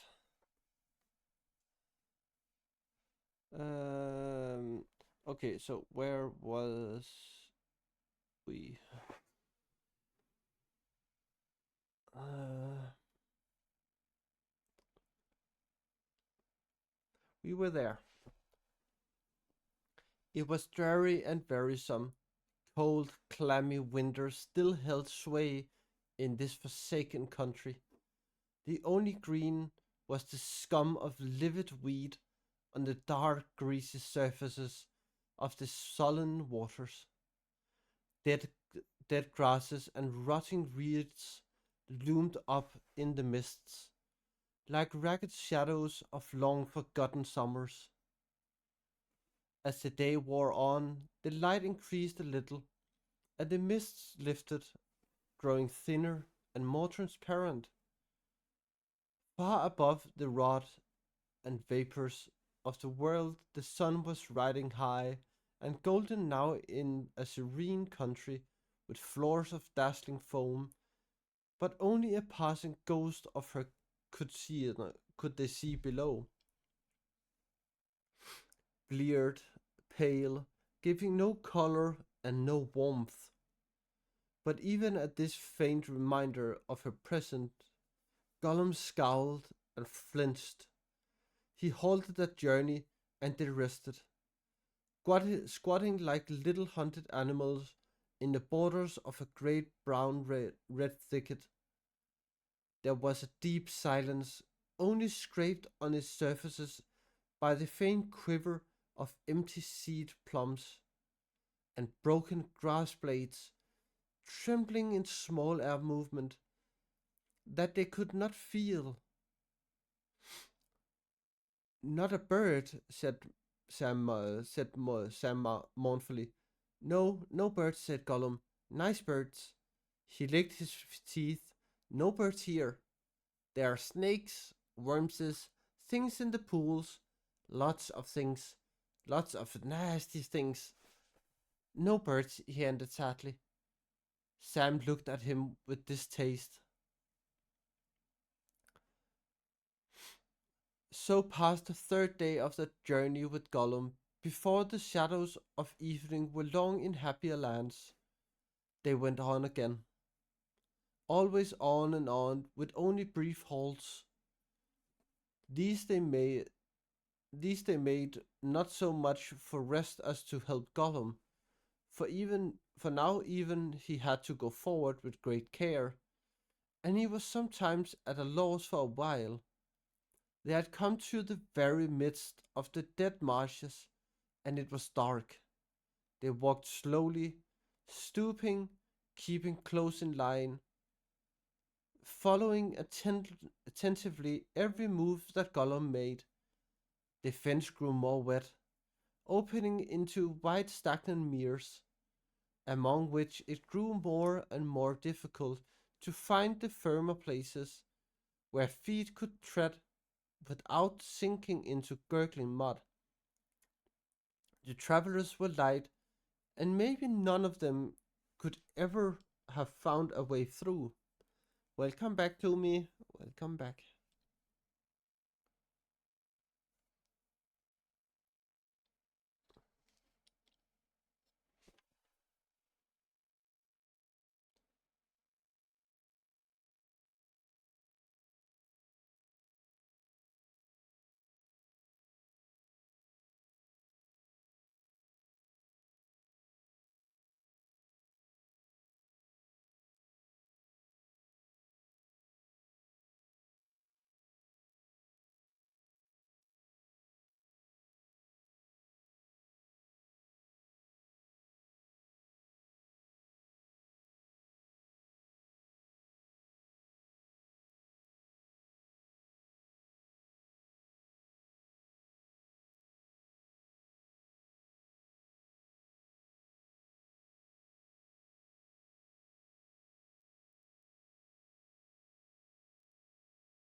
Oh.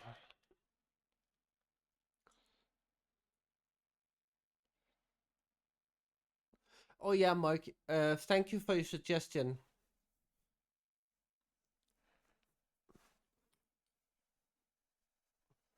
I forgot to say thank you. But it was a good idea what you said. Yeah.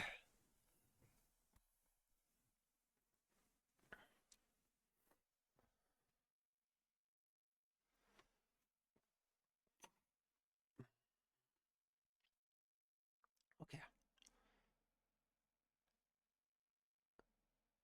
Presently it grew altogether dark. The air itself seemed black and heavy to breathe. When lights appeared, Sam rubbed his eyes. He thought his head was going queer. He first saw one with the corner of his eye, a wisp of pale sheen that faded away. But others appeared soon after, some like dimly shining smoke, some like misty flames flickering slowly above unseen candles. Here and there they twisted like ghostly seeds, unfurled by hidden hands, but neither of his companions spoke a word.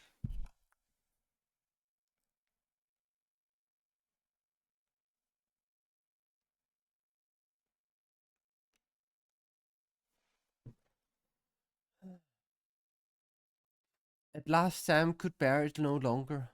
"What's all this, Gollum?" he said in a whisper. "These lights, they are all around us now. Are we trapped? Who are they?" Gollum looked up. A dark water was before him, and he was crawling on the ground, this way and that, doubtful of the way. "Yes, they are all around us," he whispered. "The tricksy lights, candles of corpses. Yes, yes. Don't you heed them. Don't look. Don't follow them. Where's the master?"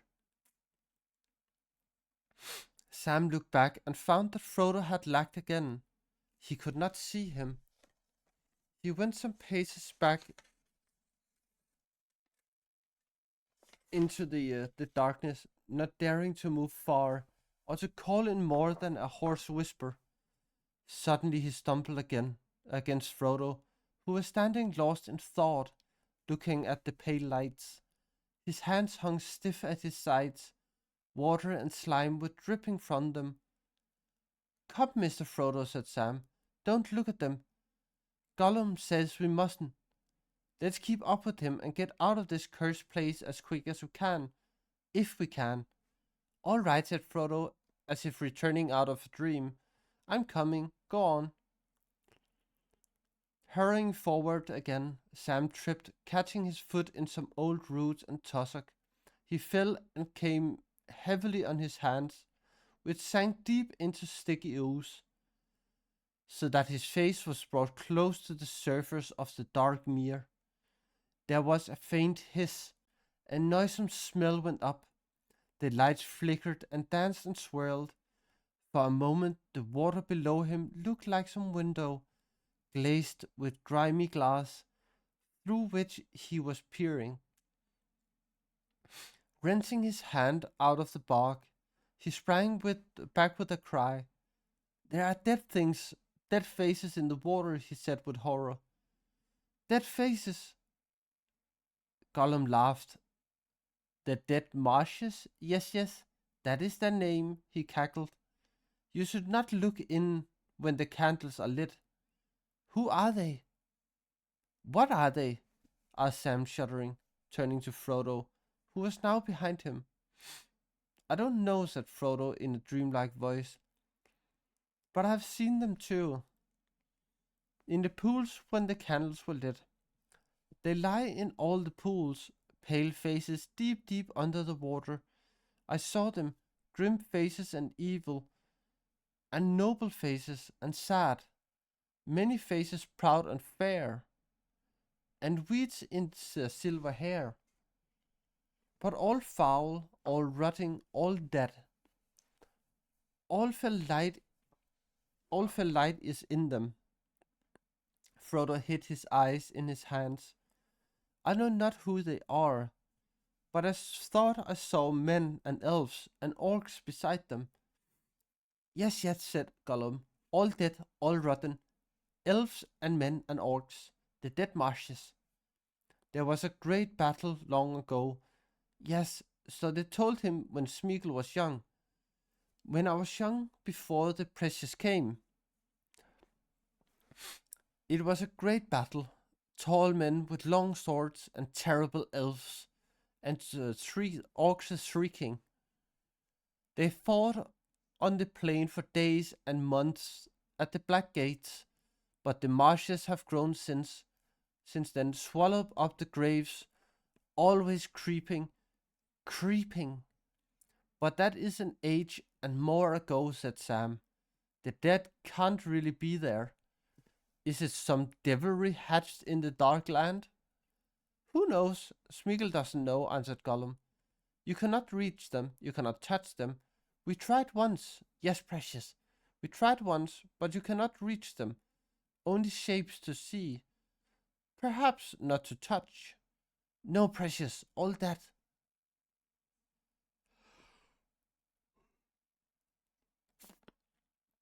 Sam looked darkly at him and shuddered again, thinking that he guessed why Smeagol had tried to touch them. Well, I don't want to see them, he said. Never again. Can't we get on and get away? Yes, yes, said Gollum, but slowly, very slowly, very carefully.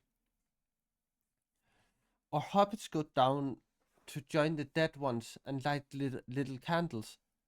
Follow Smeagol. Don't look at lights. He crawled away to the right, seeking for a path round the mere. They came close behind, stooping, often using the hands even as he did. Three precious little Gollums in a row we shall be, if this go on much longer, thought Sam.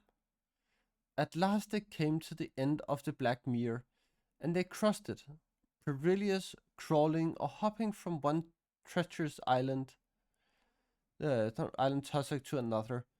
Often they floundered, stepping or falling hands first into waters as noisome as a cesspool, till they were slimed and fouled almost up to their necks, and stank in one another's nostrils. It was late in the night when at length they reached firmer ground again.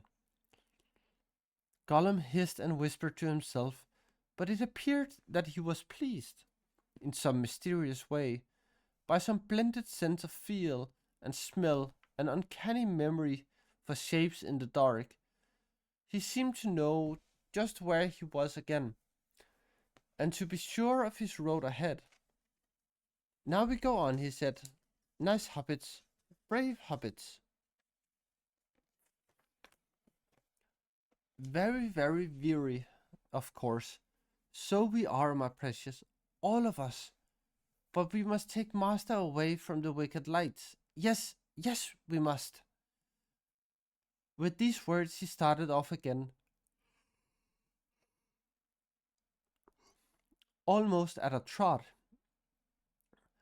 down what appeared to be a long lane between high reeds, and they stumbled after him as quickly as they could. But in a little while he stopped suddenly and sniffed the air doubtfully, hissing as if he was troubled or displeased again.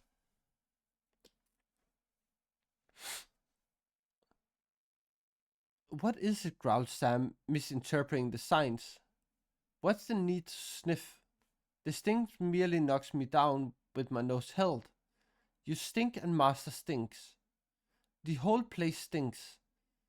Yes, yes, and Sam stinks, answered Gollum. Poor Smeagol smells it, but good Smeagol bears it. Help's nice, master, but that's no matter. The air's moving, change is coming. Smeagol wonders, he's not happy. He went on again, but his uneasiness grew, and every now and again he stood up to his full height, craning his neck eastward and southward. For some time the hobbits could not hear or feel what was troubling him. Then suddenly all three halted, stiffening and listening. To Frodo and Sam, it seemed that they heard far away a long wailing cry, high and thin and cruel. They shivered. At the same moment, the stirring of the air became perceptible to them, and it grew very cold, as if they stood straining their ears. They heard a noise like a wind coming in the distance. The misty lights wavered, dimmed, and went out. Gollum would not move. He stood shaking and gibbering to himself, until with a rush the wind came upon them, hissing and snarling over the marshes. The night became less dark, light enough for them to see, or half see, shapeless drifts of fog, curling and twisting as it rolled over them and past them. Looking up, they saw the clouds breaking and shredding, and then high in the south the moon glimmered out, riding in the flying wrack. Hi, Nikki. Hi. Welcome in. Nikki, I have new bonbons. Or at least I have a new beanie.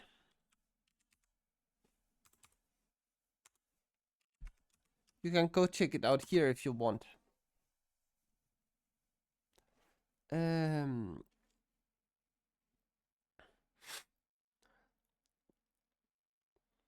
for a moment the sight of it gladdened the hearts of the hobbits, but Gollum cowered down, muttering curses on the white face. Then Frodo and Sam, staring at the sky, breathing deeply of the fresher air, saw it come. A small cloud flying from the accursed hills, a black shadow loosed from Mordor, a vast shape winged and ominous. It scudded across the moon, and with a deadly cry went away westward, outrunning the wind in its fell speed. They fell forward, groveling heedlessly on the cold earth, but the shadow of horror wheeled and returned, passing lower now, right above them, sweeping the Fenreek with its ghastly wings, and then it was gone, flying back to Mordor with the speed of the wrath of Sauron, and behind it the wind roared, leaving the dead marshes bare and bleak. The naked waste, as far as the eye could pierce, even to the distant menace of the mountains, was dappled with fitful moonlight.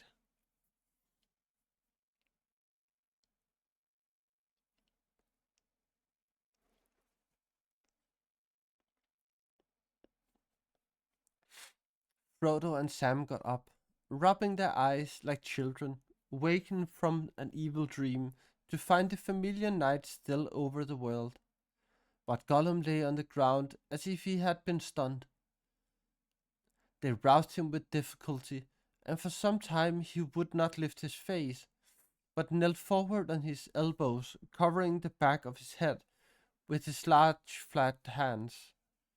Wraiths, he wailed, wraiths on wings.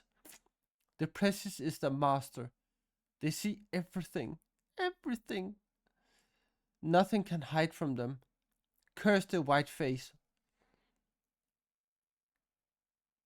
And they tell him everything. He sees, he knows. Ah, Gollum, Gollum, Gollum. It was not until the moon had sunk, westering far away beyond Tol Brandir, that he would get up or make a move.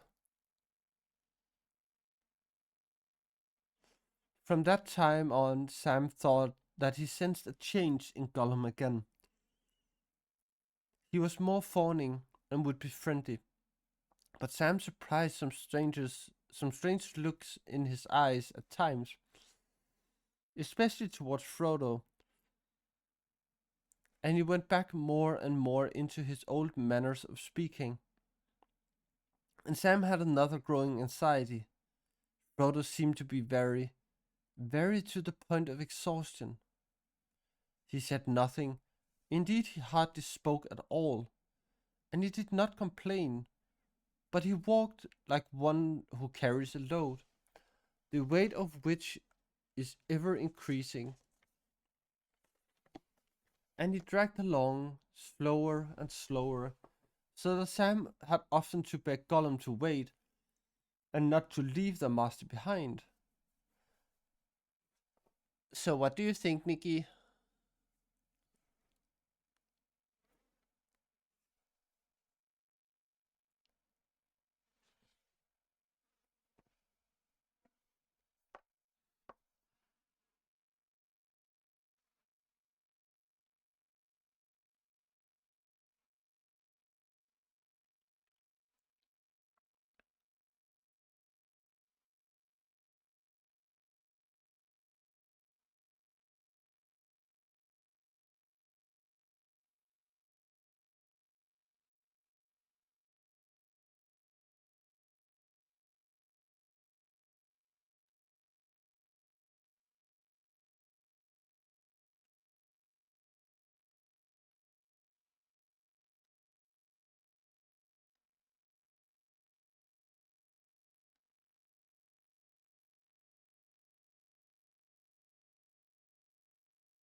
In fact, with every step towards the gates of Mordor, Frodo felt the ring on his chain about his neck grow more burdensome.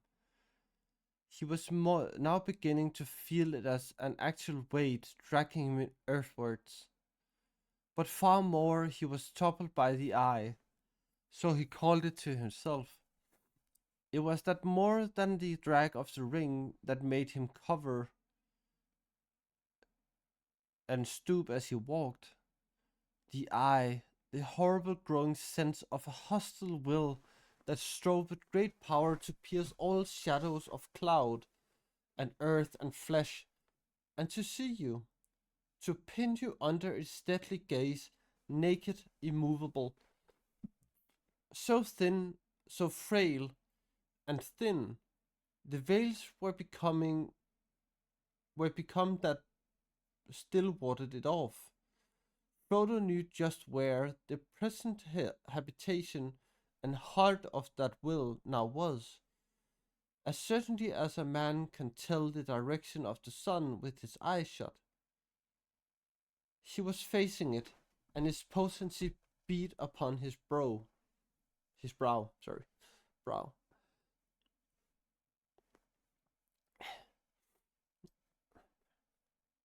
But I'm so happy so many like the new beanie. Oh,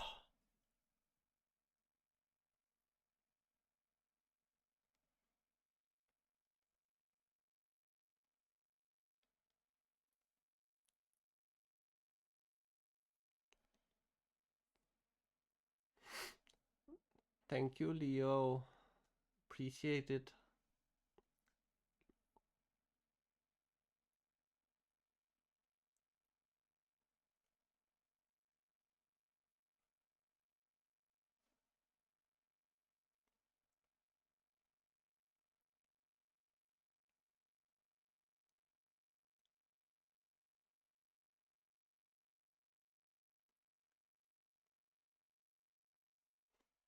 Hmm.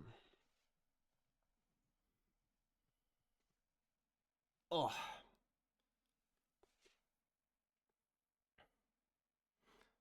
Gollum probably felt something of the same sort, but what went on in his wretched heart between the pressure of the eye and the lust of the ring that was so near, and his groveling promise made half in the fear of cold iron, the hobbits did not guess.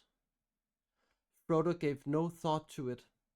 Sam's mind was occupied mostly with his master, uh, hardly noticing the dark cloud that had fallen on his own heart. He put Frodo in front of him and kept a watchful eye on every movement of his, supporting him if he stumbled and trying to encourage him with clumsy words.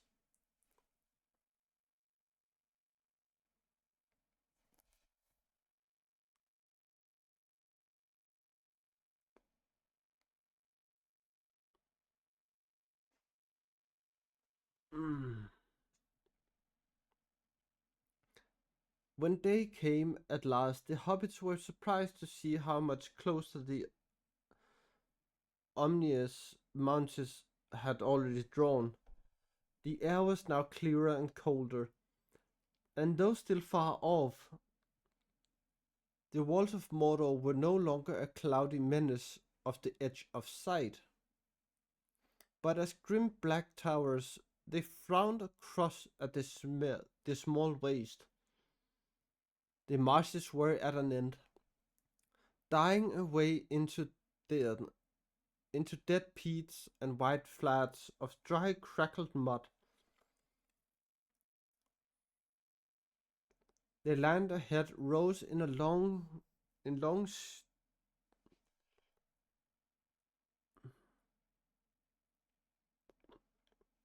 the land ahead rose in long shallow slopes, barren and pitiless, towards the desert that lay at Sauron's gate.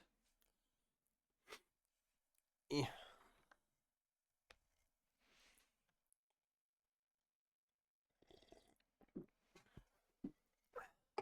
Nikki has disappeared again.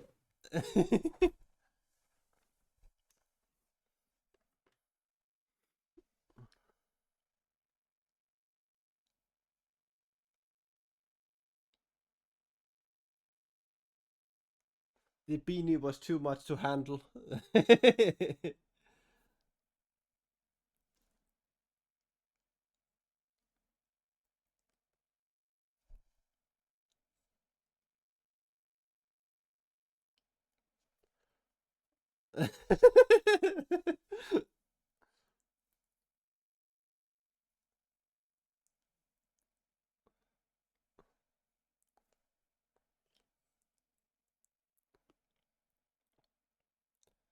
Oh yeah.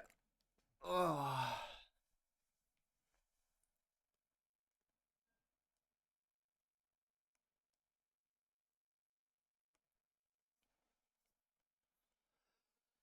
Oh.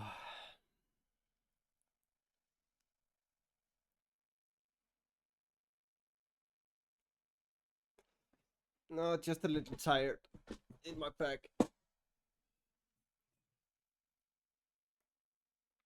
But it was a good idea to stretch, so I will do that.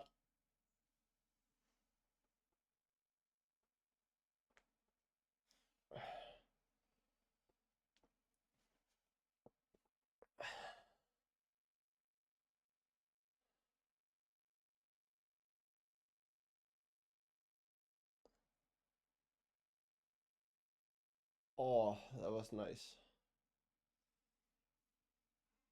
Even though it hurt a little bit in the chest for some reason. Oh,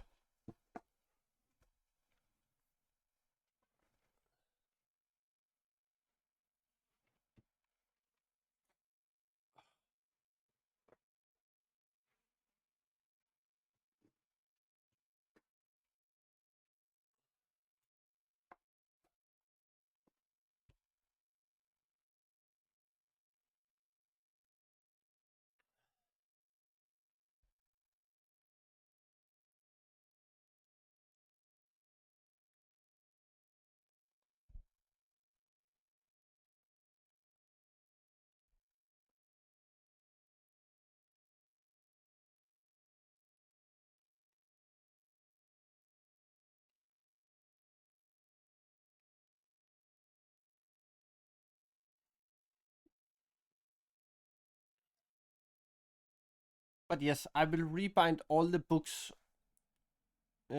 after I'm done with them.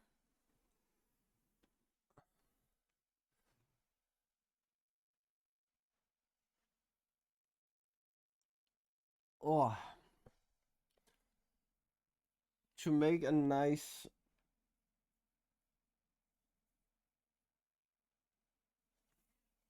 Ugh.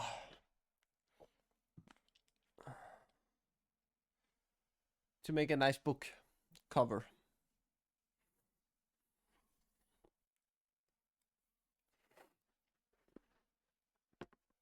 Because now I have a friend which is good at doing it. Um,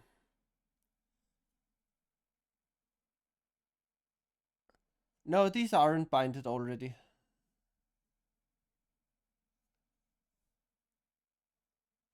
Um, but I can show you what my friend have done.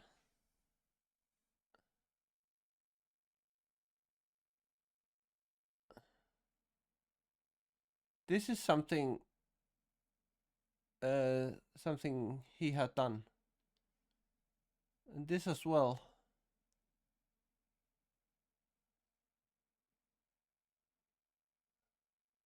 and this, and also this. Yeah. Uh, so if you are on Instagram, uh,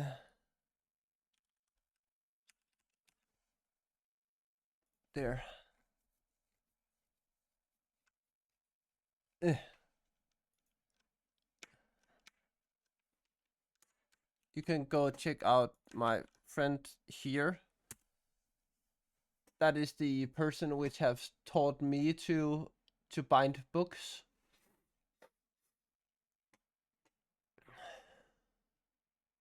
And yeah,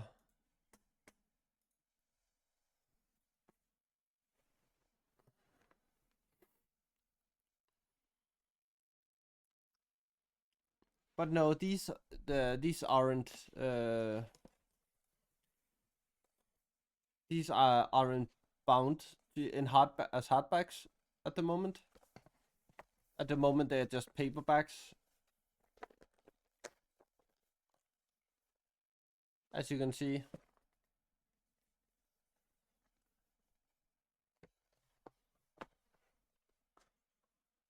But I need to realign them again because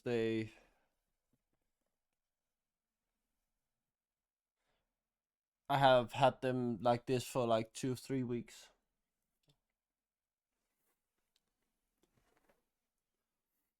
But I think I have like I think I have 7 books at the moment I want to rebind. Uh, maybe 8. I don't know. Um,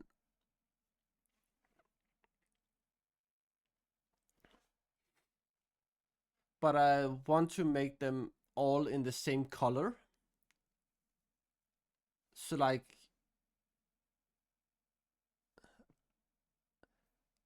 yeah, it will. But rebinding a book takes less than 3 hours to do if you like just rebind it without all the nice stuff. That takes less than 3 hours.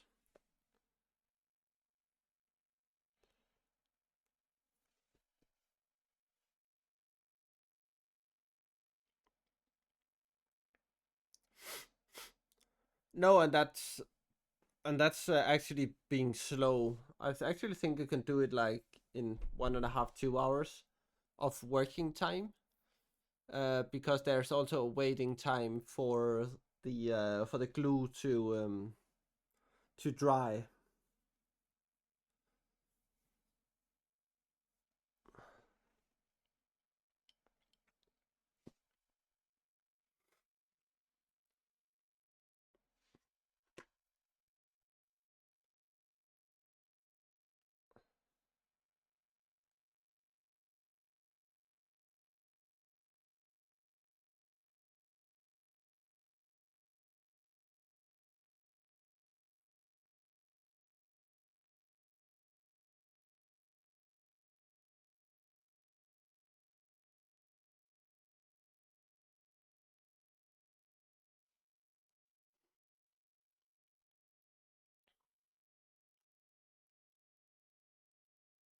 But I need to buy a lot of things before I can do that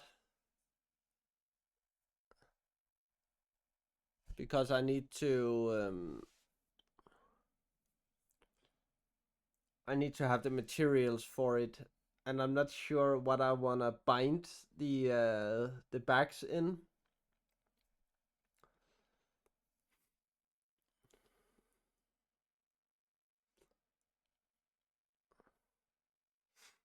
I might do it in leather. That could be nice.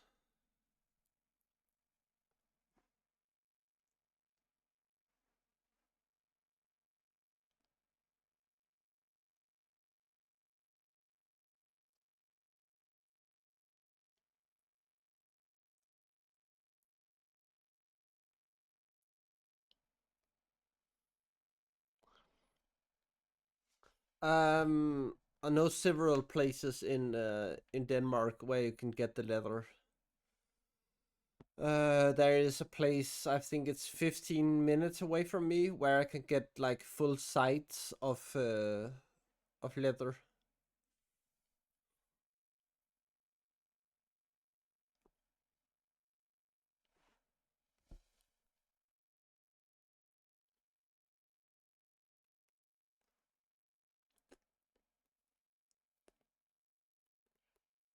It's quite a hefty business in Denmark. Because we also use leather for a lot of role playing, and we use leather for cosplaying as well.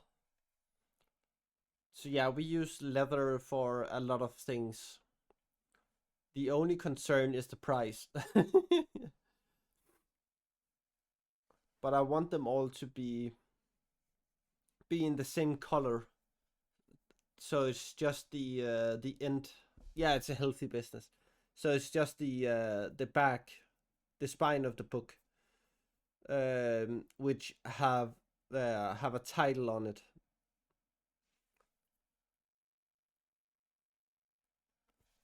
or like a symbol or something.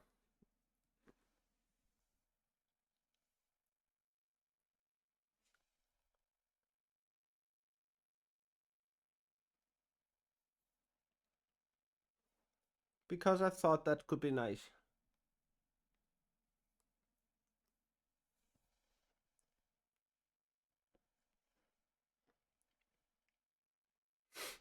Just a whole wall of one looking book, and then the title being different with a and having a logo at the top or something like that. I think that could be nice. At least nice looking.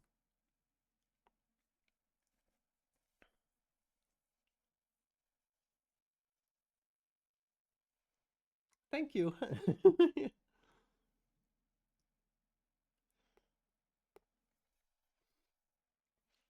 I also want to make a book with me and my girlfriend's adventures.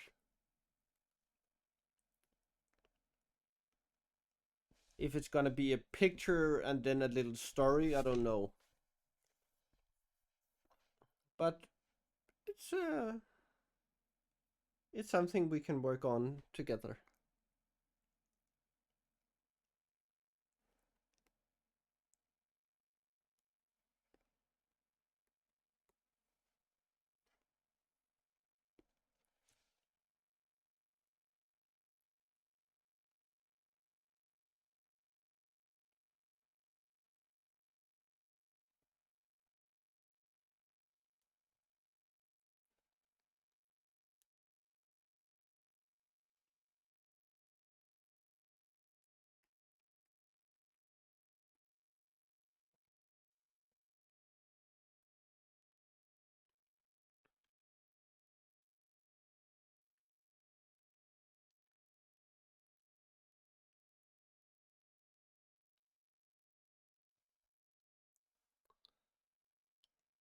But yeah, I also want it to be worth something to us both. So it's not just something you do, but it actually gets a value for the both of us.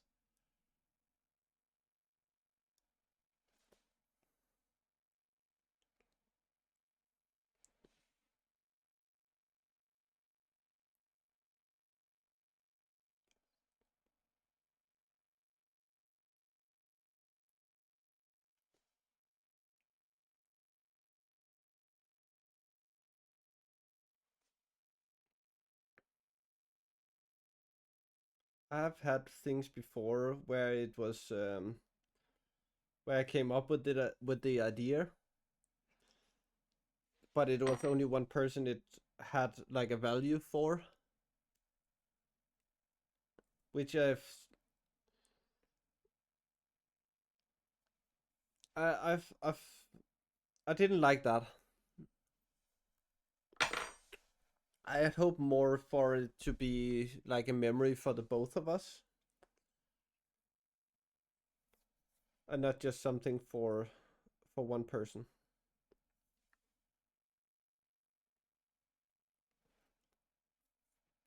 Yeah.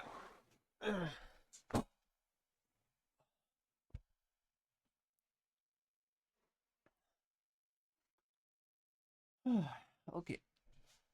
How much tea do I have left? Not very much.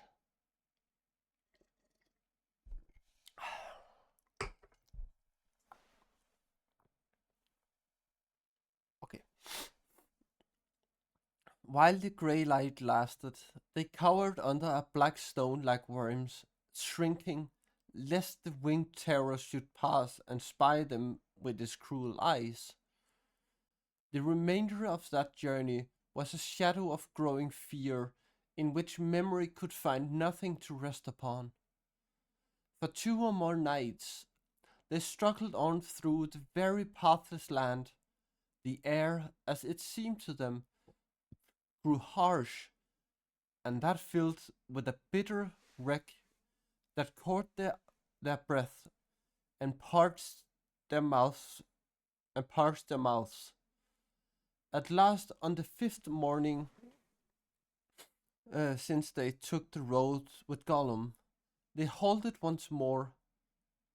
Before them, dark in the dawn, the great mountains reached up to the roof of smoke and cloud. Out from their feet were flung huge buttresses and broken hills that were now at the nearest scarce dozen miles away. Frodo looked round in horror.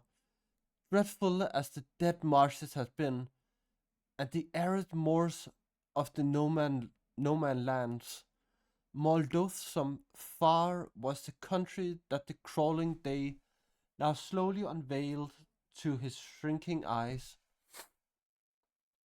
Even to the mirror of dead faces, some haggard phantom of green spring would come. But here neither spring nor summer would ever come again.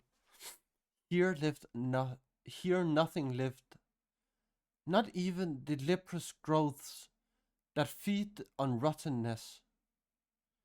The gasping pools were choked with ash and crawling moths, thickly white and grey, as if the mountains had vomited the filth of their entrails upon the lands about. High mounds of crushed and powdered rock, great cones of earth fire blasted and poison stained, stood like an obscene graveyard in endless rows, slowly revealed in the reluctant light. I need to remove Vicebot. I'm getting annoyed by it. I can feel. Um, is Earthling here? Earthling is not here.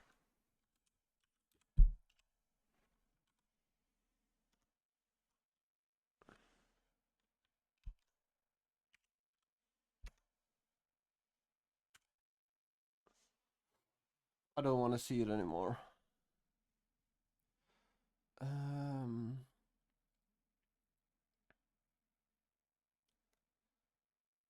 they had come to the desolation that lay before Mordor, the lasting moment, the lasting monument to the dark labor of its slaves that should endure when all their purpose were made void. A land defiled, diseased beyond all healing, unless the great sea should enter in and wash it with oblivion. I feel sick, said Sam. Frodo did not speak. For a while they stood there, like men on the edge of a sleep where nightmare lurks, holding it off, though they though they know that they can only come to morning through the shadows. The light broadened and hardened.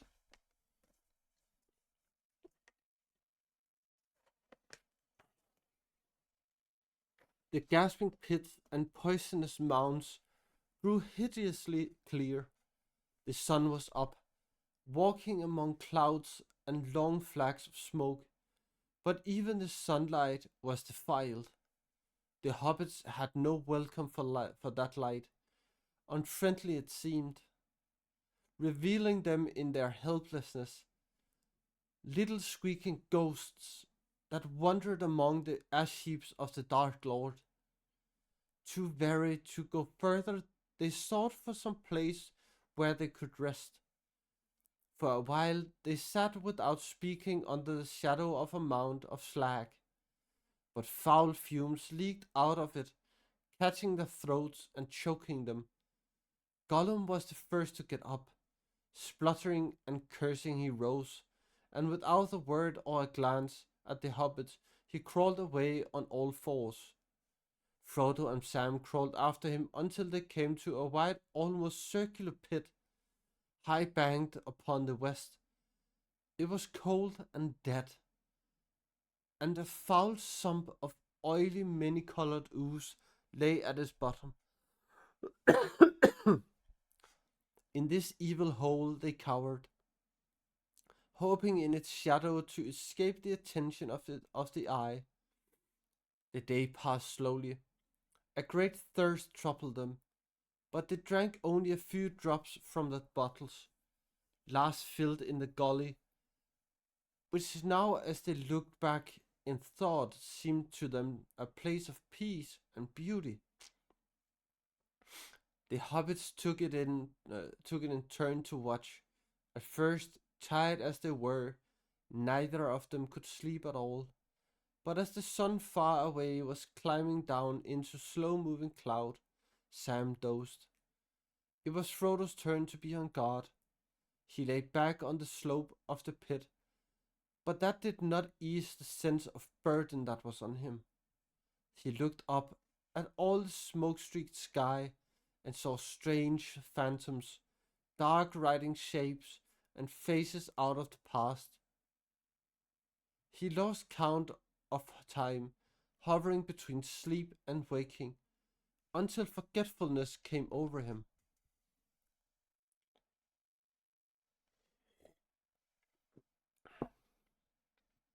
Suddenly Sam woke up, thinking that he heard his master calling. It was evening. Frodo could not have called, for he had fallen asleep, and had slid down nearly to the bottom of the pit. Gollum was by him. For a moment Sam thought that he was trying to rouse Frodo. Then he saw that it was not so. Gollum was talking to himself.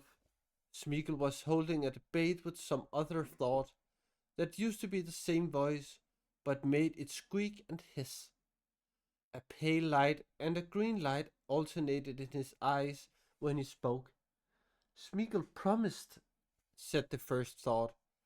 Yes, yes, my precious, came the answer. We promised. We promised to save our precious, not to let him have it. Never. But it's going to him, yes, nearer every step. What's the hobbits going to do with it, we wonders? Yes, we wonders. I don't know, I can't help it. Master's got it. Smeagol's promised to help the master. Yes, yes, to help the master of the precious. But if we was master, then we could help ourselves. Yes, and still keep promises. But Smeagol said he would be very, very good. Nice hobbit. He took cruel rope off Smeagol's leg. He speaks nicely to me. Very, very good. My precious. Let's be good, good as fish, sweet one, but to ourselves. Not hurt the nice hobbit. Of course, no, no. But the precious holds the promise, the voice of Smeagol objected.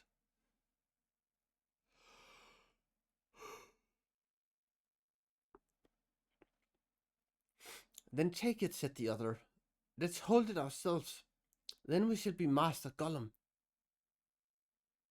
Make the other hobbit, the nasty, suspicious hobbit, make him crawl. Yes, Gollum, but not the nice hobbit. Oh no, not if it doesn't please us. Still he's a Baggins, my precious. Yes, a Baggins. A Baggins stole it. He found it and he said nothing. Nothing. We hate Bagginses. No, not this Baggins. Yes, every Baggins.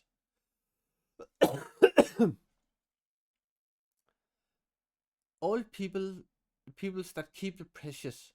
We must have it. But he will see, he will know, he will take it from us. He sees, he knows.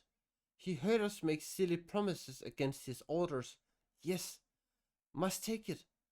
The wraith are searching, must take it.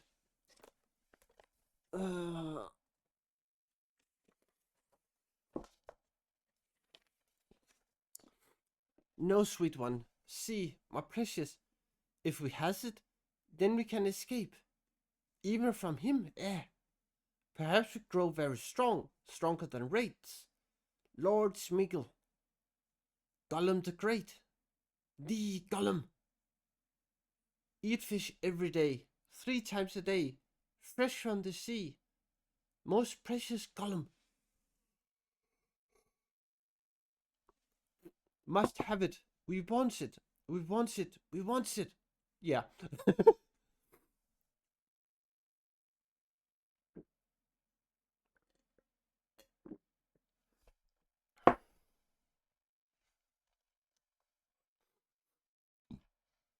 Smeagol really have it feels like Smeagol have a borderline disorder.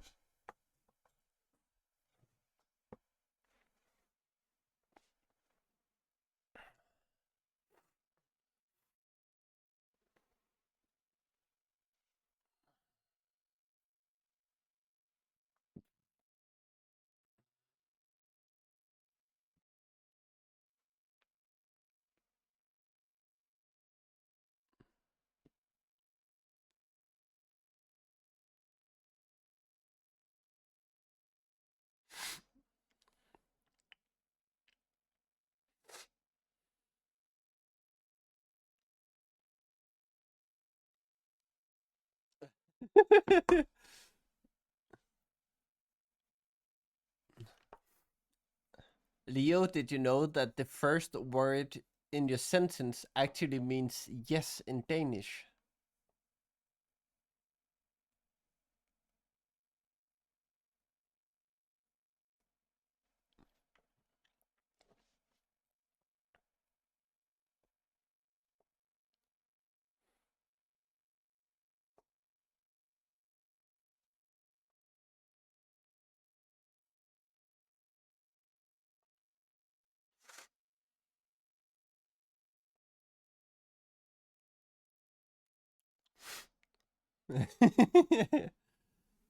But it's actually a word in Danish,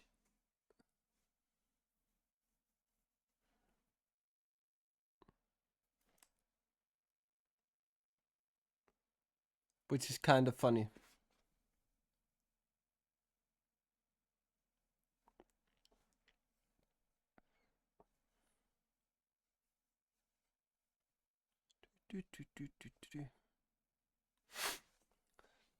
Feed pigs.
Mm.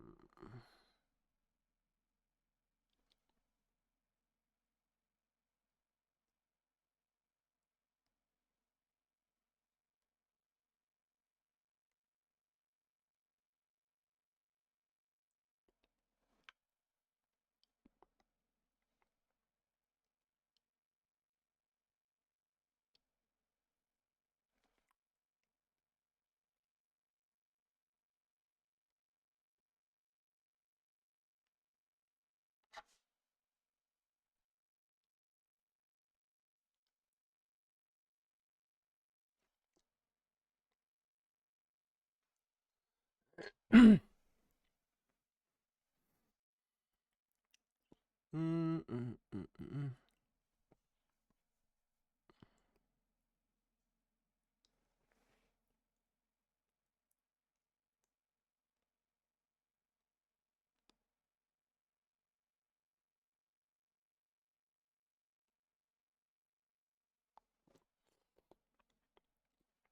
Okay, but there's two of them. They'll wake too quick and kill us, whined Smeagol in a last effort. Not now, not yet. We want it. But, and here there was a long pause, as if a new thought had awakened. Not yet, eh? Perhaps not. She might help. She might, yes. No, no, not that way, wailed Smeagol. Yes, we want it. We want it. Each time that the second thought spoke, Gollum's long hand crept out slowly, pawing towards Frodo, and then was drawn back with a jerk as Smeagol spoke again. Finally, both arms with long fingers flexed and twitched, clawed towards his neck. Sam had lain still, fascinated by this debate, but watching every move that Gollum made from under his half-closed eyelids. To this simple mind, ordinary hunger, the desire to eat hobbits, had seemed the chief danger in Gollum. He realized now that it was not so. Gollum was feeling the terrible call of the ring. The Dark Lord was he, of course, but Sam wondered who she was. One of the nasty friends the little wretch had made in his wanderings, he supposed. Then he forgot the point, for things had plainly gone far enough and were getting dangerous. A great heaviness was still in all his limbs, but he roused himself with an effort and sat up. Something warned him to be careful and not to reveal that he had overheard the debate. He let out a loud sigh and gave a huge yawn. What's the time? He said sleepily. Gollum sent out a long hiss through his teeth. He stood up for a moment, tense and menacing, and then he collapsed, falling forward on all fours and crawling up to the bank of the pit. Nice hobbits, nice Sam, he said. Sleepyheads, yes, sleepyheads. Leave good Smeagol to watch. But it's evening. Dusk is creeping, time to go. High time, thought Sam, and time we parted too. Yes, it crossed his mind to wonder if indeed Gollum was not now as dangerous turned loose as kept with him. Curse him! I wish he was choked, he muttered. He stumbled down the bank and roused his master.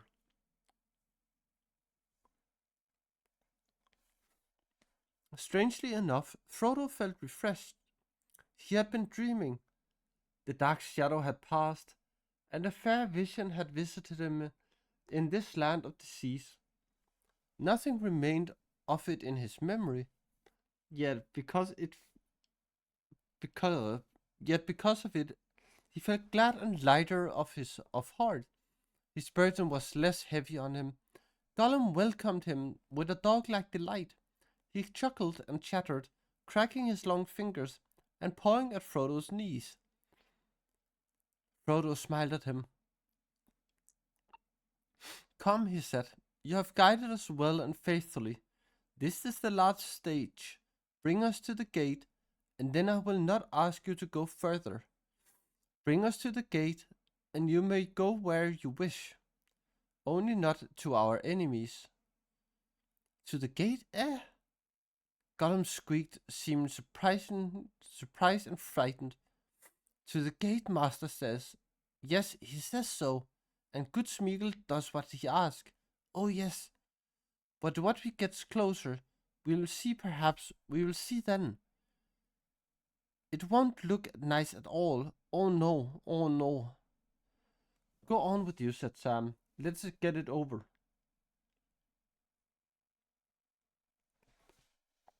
In the falling dusk, they scrambled out of the pit and slowly threaded their way through the dead land. They had not gone far before they felt once more the fear that had fallen on them, and the winged shapes swept over the marshes.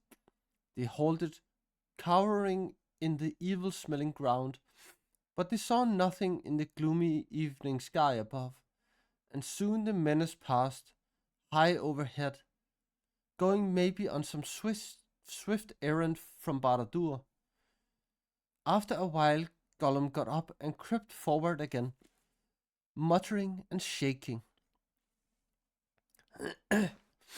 About an hour after midnight, the fear fell on them a third. Must be time. Yeah, a third time. But it now seemed more remote, as if it were passing far above the clouds, rushing with terrible speed into the west. Gollum, however, was helpless with terror, and was convinced that they were being hunted, that their approach was known. 3 times he whimpered. 3 times is a threat. They feel us here. They feel the precious. The precious is the master. We cannot go any further this way. No, it's no use. No use. Pleading and kind words were no longer of any avail. It was not until Frodo commanded him angrily and laid a hand on his sword hilt that Gollum would get up again. Then at last he rose with a snarl and went before them like a beaten dog. So they stumbled on through the very end of the night, and until the coming of another day of fear, they walked in silence with bowed heads, seeing nothing and hearing nothing but the wind hissing in their ears. So that was the last of today's chapter. Now we need to go and find someone to raid.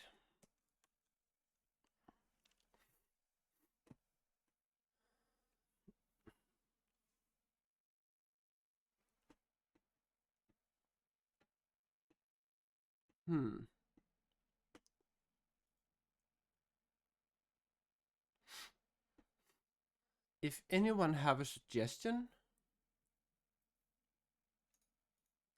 please just say.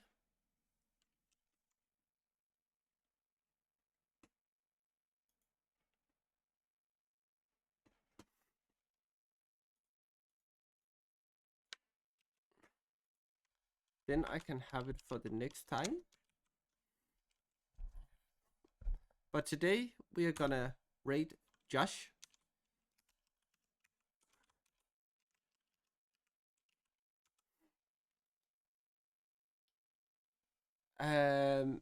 Because he have an amazing surprise. So the first raid message is for followers. The second one is for subscribers. So if you would like to join me in the raid, please copy one of them. And then we will go say hi to Josh. And yes, remember, have a nice week. I hope to see you all on Sunday. And remember to take care of yourself, because that is very important.